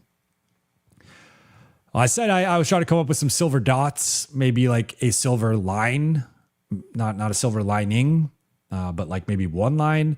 But I mentioned it. I thought Austin, after a disastrous first 3 minutes of the game where he turned the ball over 4 times, immediately comes down, hits a pull-up 3, gets into the lane, then hits another 3, gets to the free throw line a few times, once, and then hits I think it was an off ball, the away from the ball foul that he got the technical free throw because he only shot 3 free throws. But I thought he looked better progressively. But even if, let's just even take away the first 3 minutes, like let's just judge Austin on minutes, 9 in the first quarter through 6 in the third quarter, he still was not good enough. So like, I don't want to, I'm trying to be fair and honest. And I knew at the start of the game that because it buried the Lakers, like it did, I'm not denying it buried the Lakers. The game was over. I said the game was over in the first 2 minutes of the game. Austin had 3 turnovers in the first 2 minutes, and then 4 in the first 3. So like, that was it. That was the game. But from that point on, he played better. Now, if you want to be a contrarian or provide a counterpoint, you could say, well, hey, the stakes are out now. Like Lakers are down by 20, Lakers are down by 30. Now he's playing better with no pressure on him. Maybe there's some truth to that. I do think he realized quickly, like, I'm trying to force passes that aren't there. I am not handling their pressure well, so I'm going to attack them. And I thought several of his drives, he got their either their smalls on their heels, or he drew the switch with a big man and beat the big man off the dribble. So I thought that was progress. I thought similar to the second OKC matchup, LeBron had some success as a roll man out of the post, attacking the smalls, attacking the bigs, getting to the free throw line. He had 8 free throws. I thought Luka had his moments of passing well with DA, some of the kickouts to the corner. I thought Jake struggled offensively, but I thought Jake brought it. Jake had 8 rebounds, 2 blocks. He did play a lot of the fourth quarter, so there's an element of he played 33 minutes. Some of his numbers were a little bit juiced a bit, but I thought Jake, in comparison with Luke and Rui and DA, I thought Jake physically look like he belonged. Like, yes, they were possessions. Shea he should not be guarding Shea. I mean, that's a limitation of the roster, and Marcus being out. But like, aside from that okay, he can't guard the MVP favorite, I thought he was getting it. Like, I even like the hard foul on Dort. Like, you don't want to injure somebody but I even like that. That was a playoff foul. I don't think it was dirty. It was just a hard foul. Dort then, with the way his legs kicked, kind of went horizontal in air, and that led to him falling hard on his back, backside. But I even like the hard foul. Like, Jake, to me, fits into a playoff environment against the best teams. It's not always going to be pretty, but he's going to get in there and fight, and I respect that. Several of the other rotation players you cannot say that about, and I thought that was on display tonight. Harry Chinani, thank you for the super chat. So much for trying to get the best seed. It's always tough in the West, regardless of the seed. Top 6 seed locked. So just rest guys as much as you can. No need to run them down. Look at what happened today. Yeah, as I laid out earlier, with Minnesota dropping to 30 losses and Houston, I think likely at some point dropping to 30 losses, the Lakers should stay in the top 4, but yeah, it would not be great if they dropped to 4 and then had to play OKC in round 2. Gary Singh, hate JJ doesn't use timeouts when teams go on runs. So I appreciate the super chat. To JJ's credit, he did call that initial. I thought his first 2 timeouts were at the right time. Honestly, maybe the second timeout, you could have called it a little bit earlier. But after that, I would agree that I thought he let the runs extend a little bit. But he called a timeout less than 2 minutes into the game. So I think that's about as quick as you reasonably can call a timeout. And then he called a timeout midway through the first quarter. So, at that point, the Lakers were almost down 20. So, the game was, again, basically over. This is not really a team you come back against. And that's, I think, the psychological thing you have to battle with OKC is they are not, once they go up by 15 plus, they're just a really hard team. I think they're a good front running team in the sense of, and I don't mean that in a negative sense. I just mean they almost get hungrier once they sense you are defeated or once they taste blood, they almost it takes them to a different level in a way that I think a lot of teams get. Just think about the Lakers. Lakers have had several games recently where they get up 20, then they start to let their foot off the gas in the fourth quarter. And if the Indiana game, perfect example. OKC doesn't really have games like that. And part of that's the depth in the back end of the roster. But OKC for a moment there in the early fourth quarter, their reserves were pushing the lead to almost 50.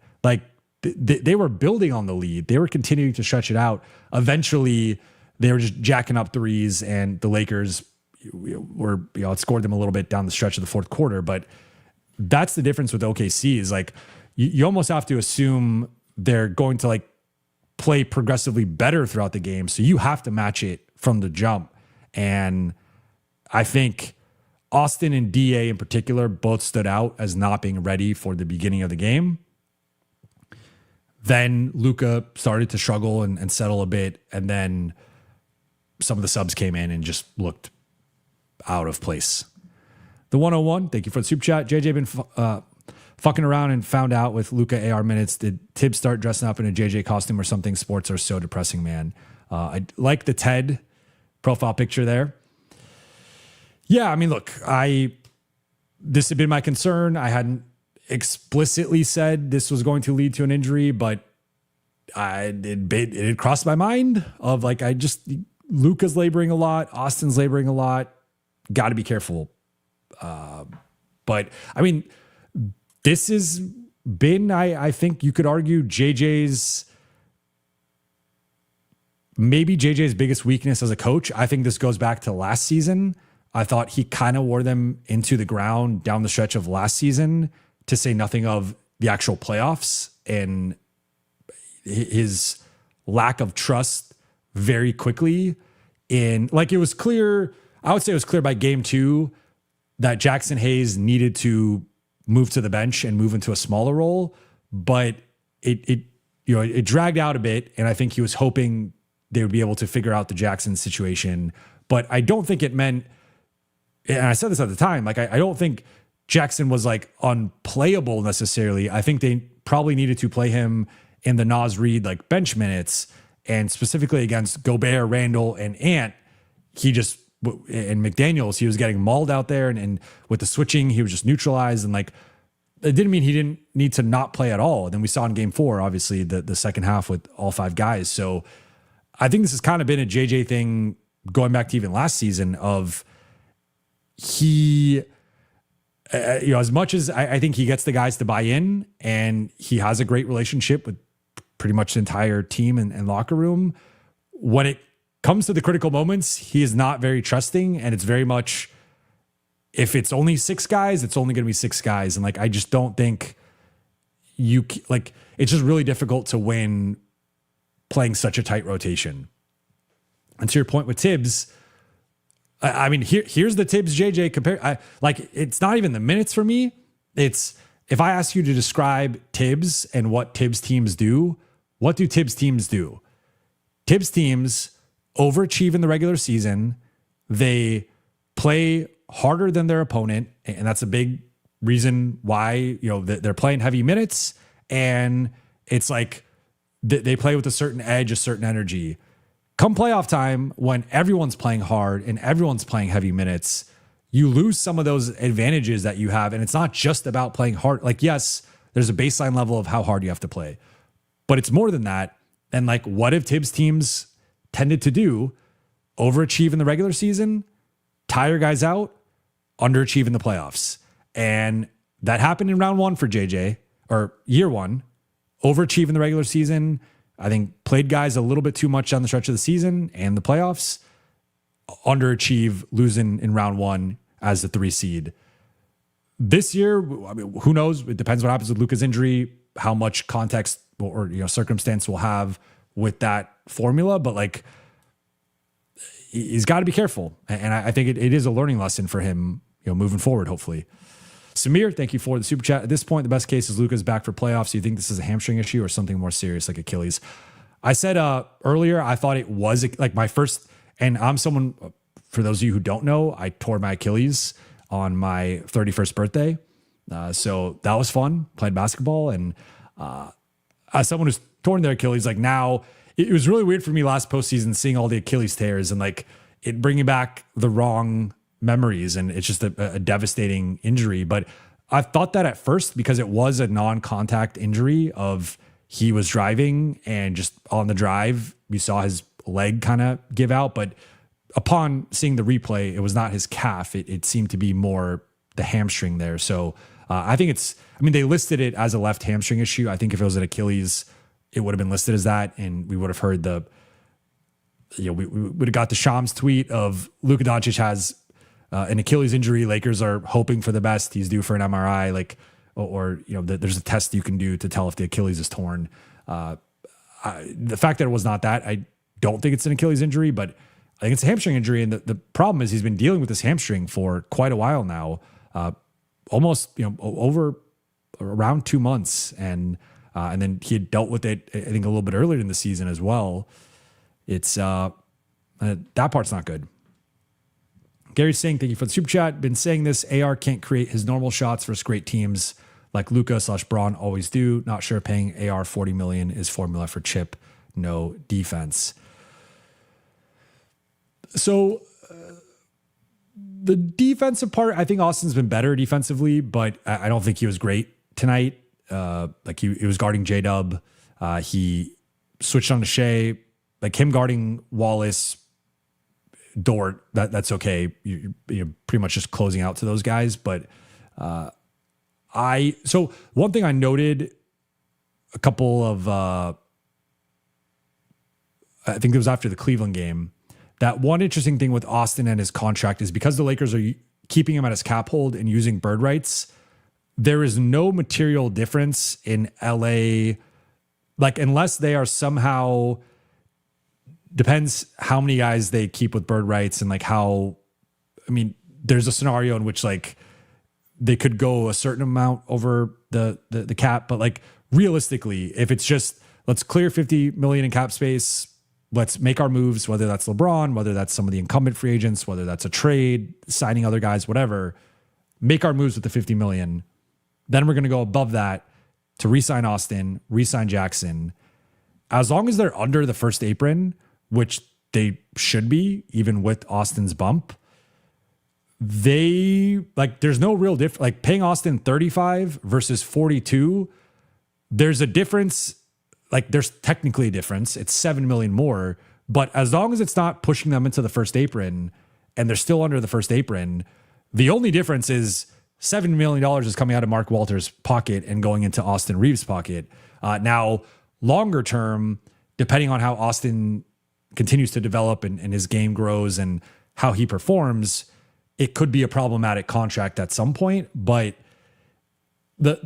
I was surprised I hadn't thought of that earlier, and just like recently it kind of clicked for me of like, yes, in general, you don't want to overpay a player, and every dollar matters in the new CBA. So I think that there is a baseline level of like, there is a difference between 35 and 40 million, but I think a lot of times when we've talked about it, it's been like, well, I'd rather like, because I think the premise of the question that made me think about it was like, well, let's only pay Austin 30 million to save some money to do other things. And it's like, that actually has nothing to do with Austin's contract. The Lakers are going to do all of their moves before they re-sign Austin. Then they're going to re-sign Austin on top of that. So whether they pay him 30 million or 40 million is more so about how they feel about him and like the value of that contract, rather than it being like this thing where it's like hamstringing. Oh, maybe that's not the right word to use now, but hurting their cap. What I would say to this first part is I think Austin has gotten better at this season. And I actually think, again, tonight in the first half, I think you could argue Austin was the best of the big three at creating his own shot, because as someone mentioned earlier in the show, 7 of Luka's first 9 shots in the first half were threes, and most of those were contested step back threes that, like, I thought Austin created better shots for himself in the first half than Luka did. I think Austin versus LeBron is debatable.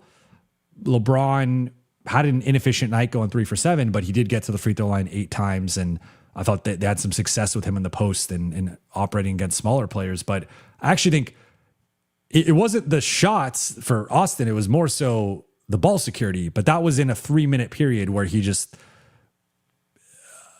like blacked out and just was a disaster. But after that, I thought he looked much better. So that doesn't mean we ignore that part. I just think in terms of actual, if you're just judging the shots that the guys took, I actually thought Austin arguably took the best shots, and within that, like, created the best shots, because Austin actually got downhill. Austin was attacking guys off the dribble, and with LeBron, it was more so him in the post or him as a roller. So it was kind of, you know, him cutting or him having to establish position. And then with Luka, it was a lot of, for whatever reason, he was not even really attempting to beat guys off the dribble, and it was a lot of settling for contested jumpers.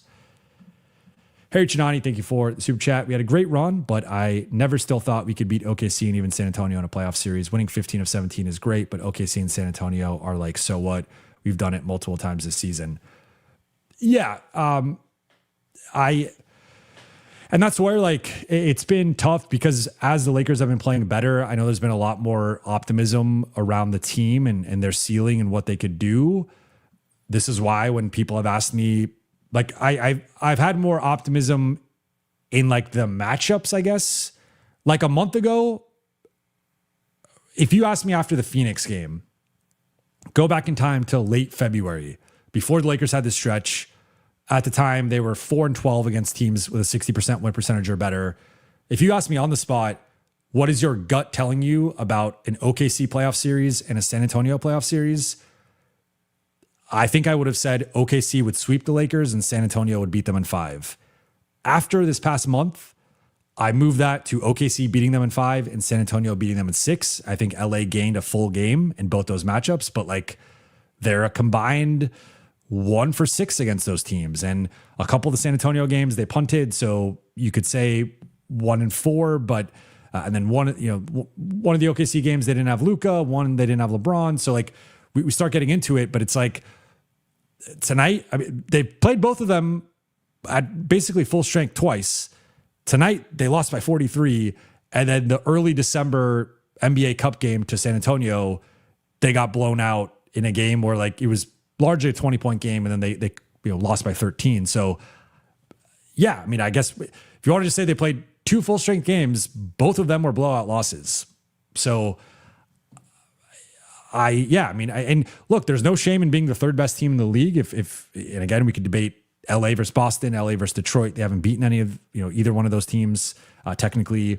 But even if you want to argue them as high as 3, there still is a gap there between them and San Antonio, and especially them and OKC. And I think we learned that tonight definitively. But it just showed like this was not supposed to be a championship season necessarily with the roster with the moves they made last summer and the moves they did not make last summer and the moves they did not make at the deadline. It was hard to see a championship ceiling with this group. And that's more on the front office and what they did not do than anything. So the pressure's now on to make some moves this summer. Actually like invest in the team. Cage Britt, thank you for the super chat. I don't know what this team could do against OKC outmatched.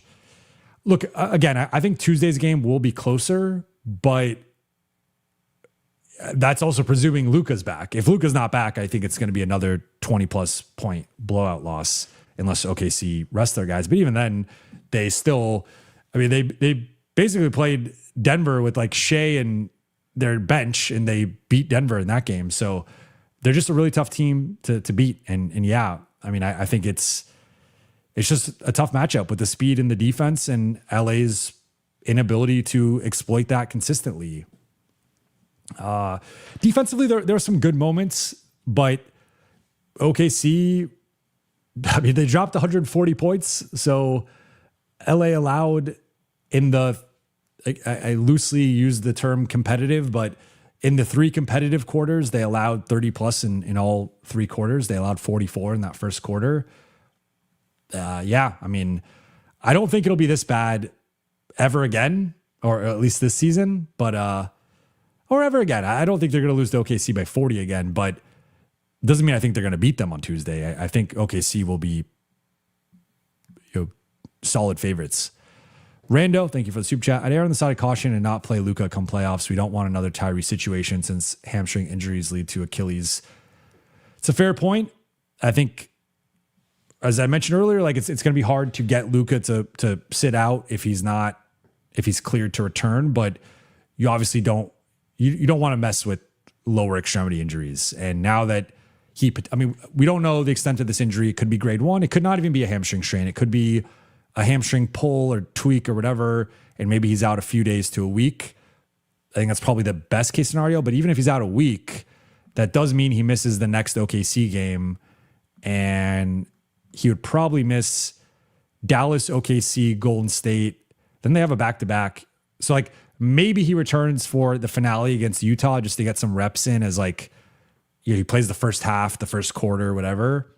But there's a chance, yeah. I mean, I think it's on, or maybe he plays in that game to be eligible for the awards. I think this was such a close race at this point, or at least seemed to be for some people, that I think even if Luka's eligible for MVP, this injury potentially costs him MVP just because there's going to be a big matchup on Saturday between Jokic and Wemby, and that's an opportunity for one of those 2 guys to make another claim for the MVP. Then Shea will play the Lakers one more time. And like, if he has a better game and OKC wins by 30, it's going to be another thing of like, look at how far the Lakers are. Look at how great Shea is. So it does feel like whatever momentum, unless Luka is like magically healed by tomorrow, and this was just a tweak that was not very serious, and maybe he just misses the Dallas game and then he's back after that, I think this probably does cost him MVP regardless of whether he's actually eligible for it or not. But yeah, I mean, you got to think big picture here. And if you do not rush him back, that's like the biggest thing is he comes back when he's 100% and like ready to play. You don't rush it because, again, even if you get out of round 1, there's no guarantee you get out of round 2, even if Luka's like fully healthy. Yusuf, thank you for the super chat. We should try Luka in the post more against OKC. They have great guard defenders and help off ball. Also, was Luka hamstring bad before the game? Nothing on the injury report. Would you pay $250 for AR? You got some good questions in here. So I agree with that first point. I think, honestly, the issue with this, and this is where we bring it back to Austin, is like Austin has not been handling the ball pressure well. And I made the point earlier that I think one of Austin's adjustments was like, I'm not going to pass the ball because if I pass the ball, I'm probably going to turn the ball over. And, I'm being a little extreme there, but it was very much like, I'm going to try to get downhill and look to score rather than try to pass through their army of arms and speed. And it worked to a degree, but to this point, if you're going to have Luka in the post, it's hard for Luka to dribble the ball up and create to get himself in the post. This is also where they probably miss Marcus and having him as a starter. LeBron, I think, had some, was able to attack their smaller guys, but like still with the passing, had a couple turnovers. And I think it like Austin needs to be better. Maybe you play more through LeBron and Austin takes a step back as more of a shooter and off ball guy, or you have Marcus as the guy they're kind of ignoring. Like I would assume, I'm actually interested in like the full strength matchup, what that looks like, because you go Dort on Luka, you go Chet on LeBron, you go Hartenstein on DA. Then do you go J-Dub on Marcus and Shea on Austin, or do you go J-Dub on Austin, Shea on Marcus, and then one like whoever's on Marcus is helping off a lot? That's interesting from the OKC side, but I think Marcus, maybe if it is Shea like helping off of him, Marcus can be the guy to set up Luka, and Marcus is a good caretaker. And that, I mean, he has his own turnover passing problems as well, but I think he's been better lately with that, and he can be a caretaker to initiate the offense to get Luka in the post. But I agree with that. I think that'd be something to spam more and get Luka attacking out of the post more. Luka had been dealing with this hamstring injury on and off. I don't think to the degree to hold him out. And like, look, he just had the best month of his season. So even with however bad the hamstring was, like he was still able to play through it to a degree. But yeah, it was not in the injury report. And what I paid $250 for AR, so that's like the max on 5-year deal, which averages out to $50 a year. I think right now that'd be a little bit too high for me. It might even be $240. I think it actually is $240. I think I'd be aiming to get that into the high 30s if I'm the Lakers. But I've said all season, and I will continue to say that I want to reserve judgment on Austin and what his value is and what his contract should be to after the playoffs. And I think there have been some signs of improvement and things trending upward with him in general, but specifically in some of the better matchups. But there also are some questions, and we can't overlook the 4 turnovers he had to begin the game and just the way that cost the Lakers tonight. So I think he'll be better on Tuesday. I think he'll be better in the playoffs. But if he's not, then we have a different conversation. But right now, I think he's been trending back towards being worth the max, but I don't think he's quite back to the level he was earlier in the season. And especially with the jumper right now, and then you add in the turnovers against a certain caliber of opponent, does lead to some questions about how much you'd want that. Cammy, thank you for the super chat. Team must now love and support Luka, especially without fam support. Yeah. I appreciate the super chat. He's going to have to lean on, he's got his staff and his team in terms of, his trainers and medical staff. And then also, the people part of, we'll say Luka's inner circle, but of course, Austin and LeBron and Rui and Marcus and Maxey and like all the guys he's close with on the team, Jackson, like it's going to be important for those, JJ, Greg St. Jean. It's going to be important for all those guys to rally around him, and I'm sure they will. And again, we don't know the extent of the injury yet. It could be a small thing. I'm really hoping we have not gotten an update yet, and I've missed this, but Eduardo, thank you for the super chat. SGA will retire bronze old in this postseason. I don't think LeBron's retiring, and I don't even think, to be honest, the Lakers are going to play the Thunder, but I appreciate the super chat. Mint Millions, thank you for the super chat. Ignoring Luka injury, best route to finals was beat Houston round 1, Spurs 2 experienced round 2, OKC Denver hard fought series, Denver in 7, then LA win versus Denver in 7. I mean, yeah, I agree with this best case scenario. I'm a little worried that it's tough to separate how much the Lakers getting banged up in that first half and also just kind of losing their composure and whatnot in the first half. How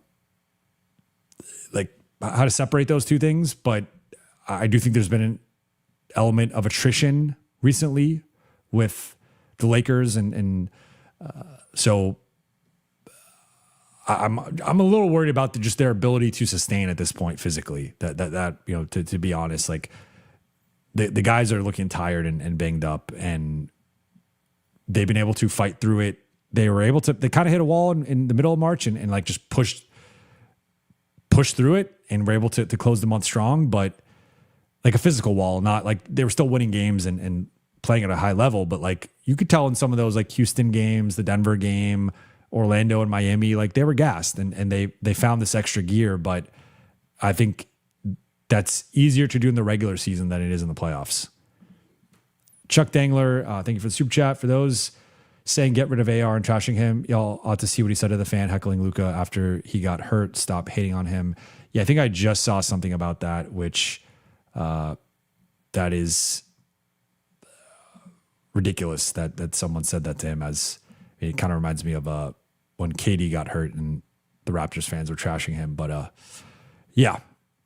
but I expected the Austin discourse tonight. Rando, thank you for the super chat. Caruso should be a Laker right now. Rob is trash. We haven't had a squad since 2020, just superstars and some dreams, but not a starting five that could win. I think this year's the closest. Like 2021 was a squad. I think they made some adjustments that you could quibble with, but that was still a pretty good team that we now remember it as a 7 seed that lost in round 1. But the context of that season was AD went down in December, coming off of really short off season. LeBron also went down after the Solomon Hill injury. And at the time AD went down, I think they were second in the West. At the time LeBron went down, I think they were third in the West. Then they end up dropping to 7. And then AD goes down again. They were up 2-1. I think they were going to lose game 4 probably regardless, but still a 2-2 series in LA.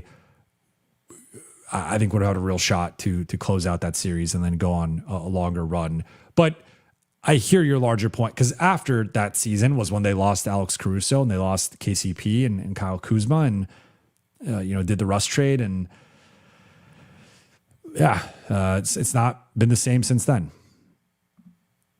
Seabread 26, thank you for the super chat. Houston matches up well with OKC and can make it tough for OKC. I don't think Houston's going to win a round, but I don't think Houston can beat Denver. They just recently played and Denver beat them by like 30. That was kind of at the point where Houston wasn't playing as well. But if they somehow match up, I agree with you that Houston can give OKC some problems, but I don't see Houston beating. Well, I guess the version of this would be like LA drops to 4 without Luka, don't have Luka in round 1, lose to Houston, and then Houston gives OKC problems. But for the Lakers side, doesn't really matter. I don't think Houston has a chance against Denver, to be completely honest. Savage, thank you for the super chat. As soon as those 4 turnovers went and they got up by 20, I would have pulled them in the first quarter because at that point it was lost. I think there's this was a big game. It was a nationally televised game. It was on Amazon Prime. And I think there is like a a spirit to the national games that I know like teams ultimately have to do what's best for them. But I think that also sends a certain message to your group that like, I think even within 20, it's like, I know it's OKC, but you still have to fight. You still have to believe. I think, it quickly spiraled into the 30s. And then at halftime, I think is when I understand like JJ wanted to give them 6 minutes. I probably would have given them like 3 or 4.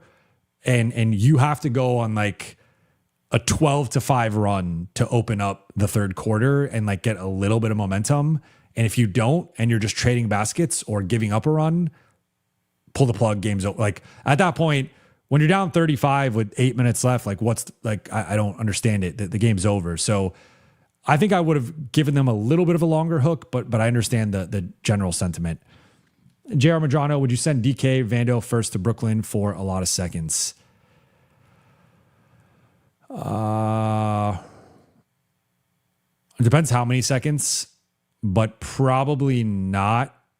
It depends which first, but then as I think through it, I'm like, the 2026 first could have value on next year's roster if the Lakers can draft a rotation ready guy.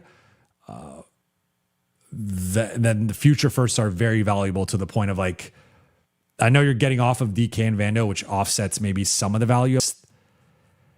At least 3 seconds back, and it would probably have to be like 2 really good seconds, like a couple of Brooklyn seconds or like a Brooklyn second, like an upcoming Brooklyn second. But even then, as I thought, like, I don't think the Lakers can. They are now getting access to more firsts, but like I think that's too many. They're in a tough spot with the Vando situation because JJ doesn't trust him. He has not lived up to his contract. And the Lakers also, if you look at it, since the Russ trade, the Lakers have not really done moves to dump guys. The Lakers have been pretty anti giving up assets to dump guys.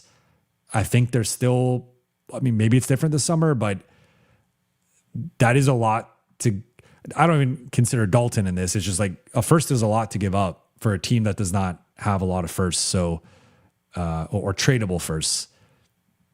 So I think I'd probably pass. Jay, thank you for the super chat. Have to leverage Braun's size against OKC. It's our biggest advantage, in my opinion. Get him in the post, use him as a screener, etc. It's just our best chance.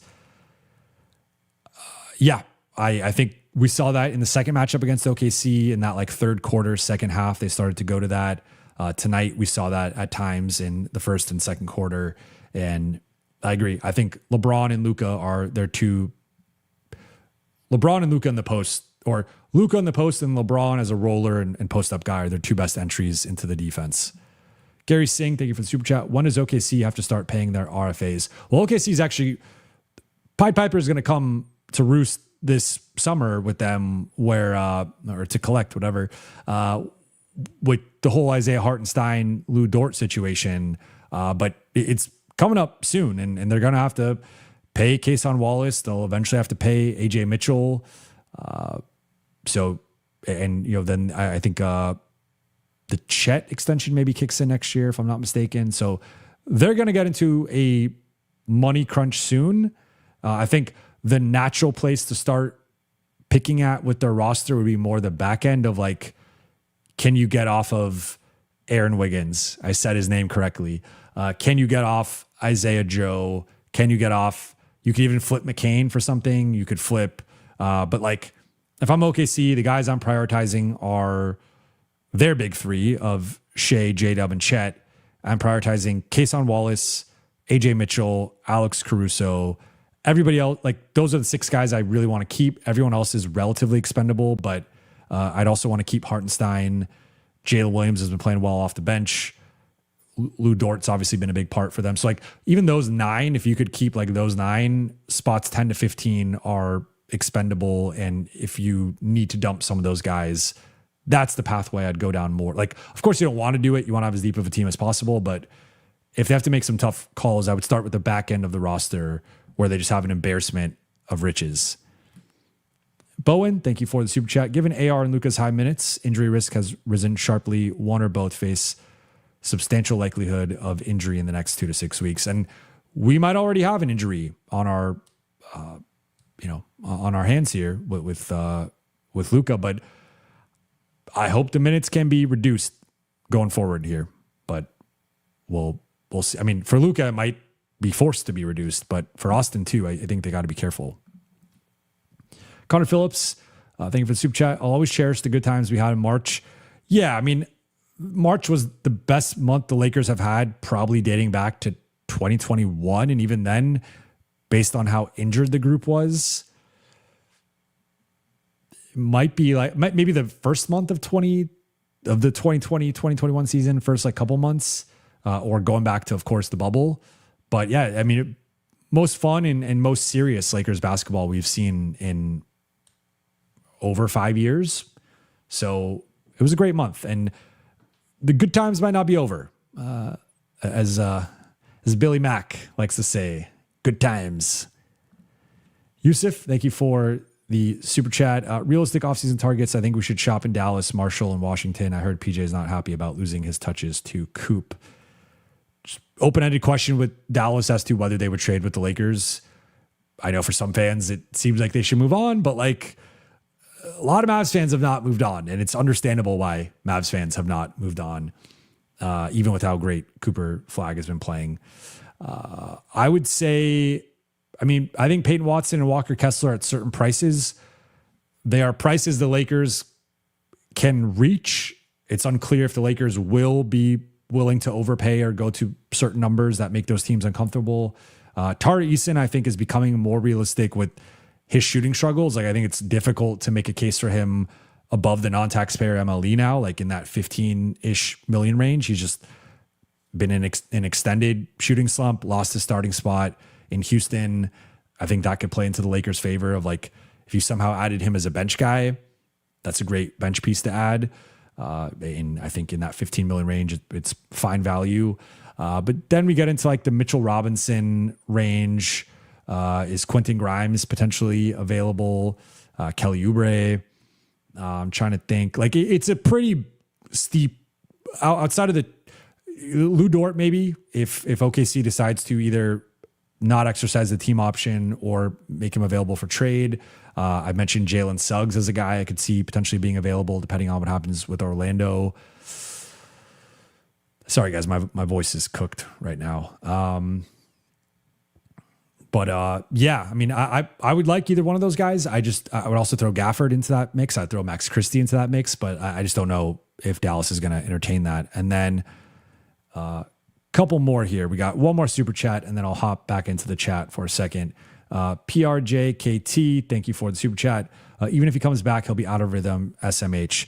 Yeah, I mean, that's the concern, right? Is if there's any extended layoff for Luka, he just might not be back to himself. And right now he was playing great basketball up until that first half tonight. So really unfortunate break for the Lakers tonight.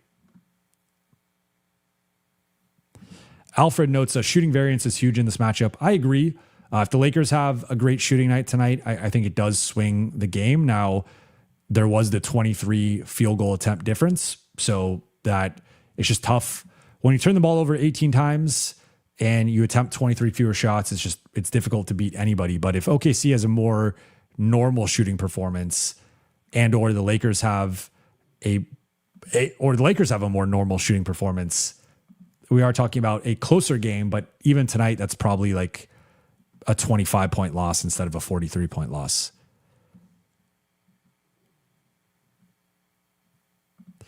Connor Phillips, do you think the NBA removes the 65-game rule this offseason? It has totally failed. I don't know. I think it should. And I know for some people, it's another like soft thing with this version of the NBA, but I think 58 games is probably even 60. But like 65, especially with, it's just like 65, you basically have one notable injury. And look, like we now have Cade's going to be ineligible. Anthony Edwards is going to be ineligible. Luka might be ineligible. If anything happens to Wemby or Jokic down the stretch, they'll be ineligible. Shea just hit eligibility tonight. Like that's the crazy thing with the as of right now, only one of the 4 primary MVP guys has even hit the 65 games. All 4 of them have dealt with, Luka's been more like multiple injuries, but Jokic missed over a month. Shea had a stretch where he missed nearly a month. Wemby had a stretch where he missed, he had a couple stretches where he missed extended periods. So it's like you have the 4 best, and then that's before we even mention Giannis, who's not eligible either, although with Milwaukee's struggles, partly due to his injuries, I don't think he would be really in the MVP mix, but it's undoubtedly been a disaster. That, like, if we get to the point where it's like Jaylen Brown is the MVP, I'm sorry. I think that's like, that's a messed up system. So, yeah. Or if like Shea, or if Shea's like the only one who qualifies of the top 4 and Shea plays like 67 games, it's just, it's tough. So I think 58 or maybe there's a minutes, it's like 65 or a certain amount of minutes. Maybe it's like 2,000 minutes or some minutes threshold where if you hit one of the 2, you are eligible, because I think it, even within the MVP race, we see the gap between Luka and Wemby minutes wise. We see the gap between Jokic and Shea and Wemby. Like, I think whether it's minutes or games, they need to either add something else that allows guys to make it or reduce the games rule. Because I also think like in general, I think voters are going to try to reward the best player that season. But if you have a season like this year, where if we're saying like who have been the 4 best players for the entirety of the season, it's the 4 guys who are in the MVP race right now. You could maybe throw Kawhi or Giannis in there, but Kawhi, like the Clippers had the 6-21 start. And Kawhi's obviously, Kawhi's kind of right there with the eligibility. Giannis is not close to the eligibility. But if we have a system where it's like, next year, the 7 best players in the league are all ineligible, but like multiple of them are within like 61 to 64 games. It's just like, what are we doing here? Like, is 64 games of Luka more valuable than 72 games of Jaylen Brown or 72 games of Donovan Mitchell? Like, I think so. So or Shea or Jokic, or, pick your favorite MVP candidate, whoever, pick your top 4 guy. Are those guys playing 62 games, 64 games more valuable than the 12th best player in the NBA playing 70 games, 72 games? I think so. I think there is a like right now that top 4, top 5 has really distanced itself from the rest of the league, and they're all putting up historic numbers and having historic seasons. And it's like, if those guys can't win MVP because of this rule, and you have Cade, who could have been a first team All-NBA, 5th on the ballot guy. You have Ant, who could have been in that mix had he been eligible as well, with like Cade out. It's unfortunate. All right, final one from Keon Park. We all know you're still with AR, but if Utah says Kessler, AR sign and trade, yes or no, we should really think hard about second star next to Luka. DA also not the one. Well, I agree with that last point. But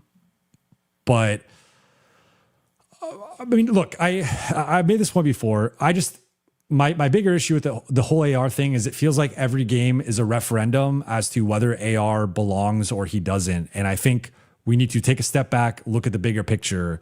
And yes, there have been, I'm acknowledging this. So the people that say I never criticize Austin, because I still get it, even though I've had multiple times in the Q&A. To be honest, I feel like I've criticized Austin more than Luka and LeBron, but I feel like I sometimes still get it from you always protect Austin, or like you never criticize Luka, or you never criticize LeBron. And like, feels like people have selective hearing with, I feel like I criticize all of them, but I also feel like I've been the hardest on Austin over the past month, really like coming back from his injury, because he had a rough month there. That first month back, outside of a couple games, he was not himself. And so my broader point with the Austin thing is it just feels like every game where like Austin played well, let's max him. And like all the people who think he sucks are stupid. And then it's Austin doesn't play well. Well, let's trade him or let's not re-sign him. And everyone who thinks you should keep him is an idiot. And like, it just gets very toxic. And I'm just like, let's take a step back, look at the bigger picture. He's had a great season, undeniably. Now, can we go in when we go under the hood a bit and we see some of the games he has struggled in, there are trends, some of the best defenses, some of the most athletic teams, some of the best teams. That is concerning. He's got another chance against OKC on Tuesday. Then he's got the playoffs. If he struggles against OKC, he struggles in the playoffs and Lakers lose in round 1 or round 2, we will have the conversation about what his ultimate value is and what the best thing to do is. As of right now, though, the Lakers are just coming off a 16-2 stretch where Austin played really well for a lot of it. He did have few games here and there that wasn't his best or the jumper was not falling consistently during that stretch, but he also, I thought he played really well on the second half of that road trip. He was awesome in the New York, Minnesota, Denver games. He had the miraculous shot to send it to overtime. Like, I just think sometimes the Austin filter only is negative on like nights like tonight when it's like, I understand he's got to perform better against OKC. I'm not disagreeing with that. I'm just saying that does not mean he is some like bad player who needs to be punted to the sun. Now, I know you're not saying that. I'm just more so speaking to the Austin discourse at large. For Austin, for Kessler, I think I would like to know how Austin has performed the rest of the way. If he has not performed well, I'm open to it. If he has performed well and we're feeling better about the Luka Austin pairing, then ideally I would love to just add Kessler into the mix. Like I think the best case scenario for this summer would be just keeping Austin and then adding somebody else. Like that would be my preferred outcome. But I'm in agreement. I think the Lakers need a new starting center, and Austin, I think it's TBD for me at least as to where things stand. Civic Citizen, thank you for the super chat. Thanks for your work, Buha. Appreciate you. Prayers to Luka. Yes, I think this is Ryan Lucas, I missed this one. He said, this is a time where AR can stamp that max deal. Thank you for the super chat. That's a really good point. Look, if Austin, I mean, they had a competitive game against OKC in February without Luka. Now, there was no Shea and there was no AJ Mitchell. So there will be Shea and AJ Mitchell theoretically in that game. So different beast, but maybe they have a competitive loss to OKC without Luka, but they win out the rest of the way. They beat Golden State. They beat Phoenix. Austin's averaging 28, 30 points per game, efficient shooting. That I think would be a nice close to the season. And then we'll see where things are at with the playoffs and Luka and whatnot. But yeah, that's a good point. This is a good opportunity to earn that max or earn more money than wherever he's currently at right now. But Civic Citizen, thank you for the kind words. Appreciate you all. Shout out to the Late Night Gang. Shout out to the chat. I am going to wrap here, and I'll be back at 11 a.m. Pacific time tomorrow with Jason Timpf. Not sure if Trevor is going to be joining us yet. He is going to be in transit, so he might like FaceTime in from the airport, but we're not quite sure of Trevor's availability. But so it's going to be either a 2-man show or a 3-man show tomorrow with maybe Trevor with some airplanes behind him. But excited to talk it out with those two guys on Lakers Collective. And then I'll be back after that on Sunday evening after Lakers Mavericks. And I guess I will go live if there is an update on Luka. If we get, I guess, a negative update. If it's positive, that's great. My reaction is that's great. And, let's move forward and hopefully he doesn't miss too much time. He's back. If he's out for an extended period, I will go live. We'll talk through it. And, so hoping I don't go live tomorrow or Saturday, but if that happens, I will go live then. Otherwise, I'll be back on Sunday. But shout out to the chat. Shout out to the Late Night Gang. Appreciate you all. For those watching on YouTube, please be sure to hit that subscribe button, turn on channel notifications, and like and comment on this video. For those listening on Apple Podcasts, Spotify, or your podcast platform of choice, please be sure to follow, download, and leave a 5-star review. I'll be back tomorrow morning at 11 a.m. I will talk to you all then.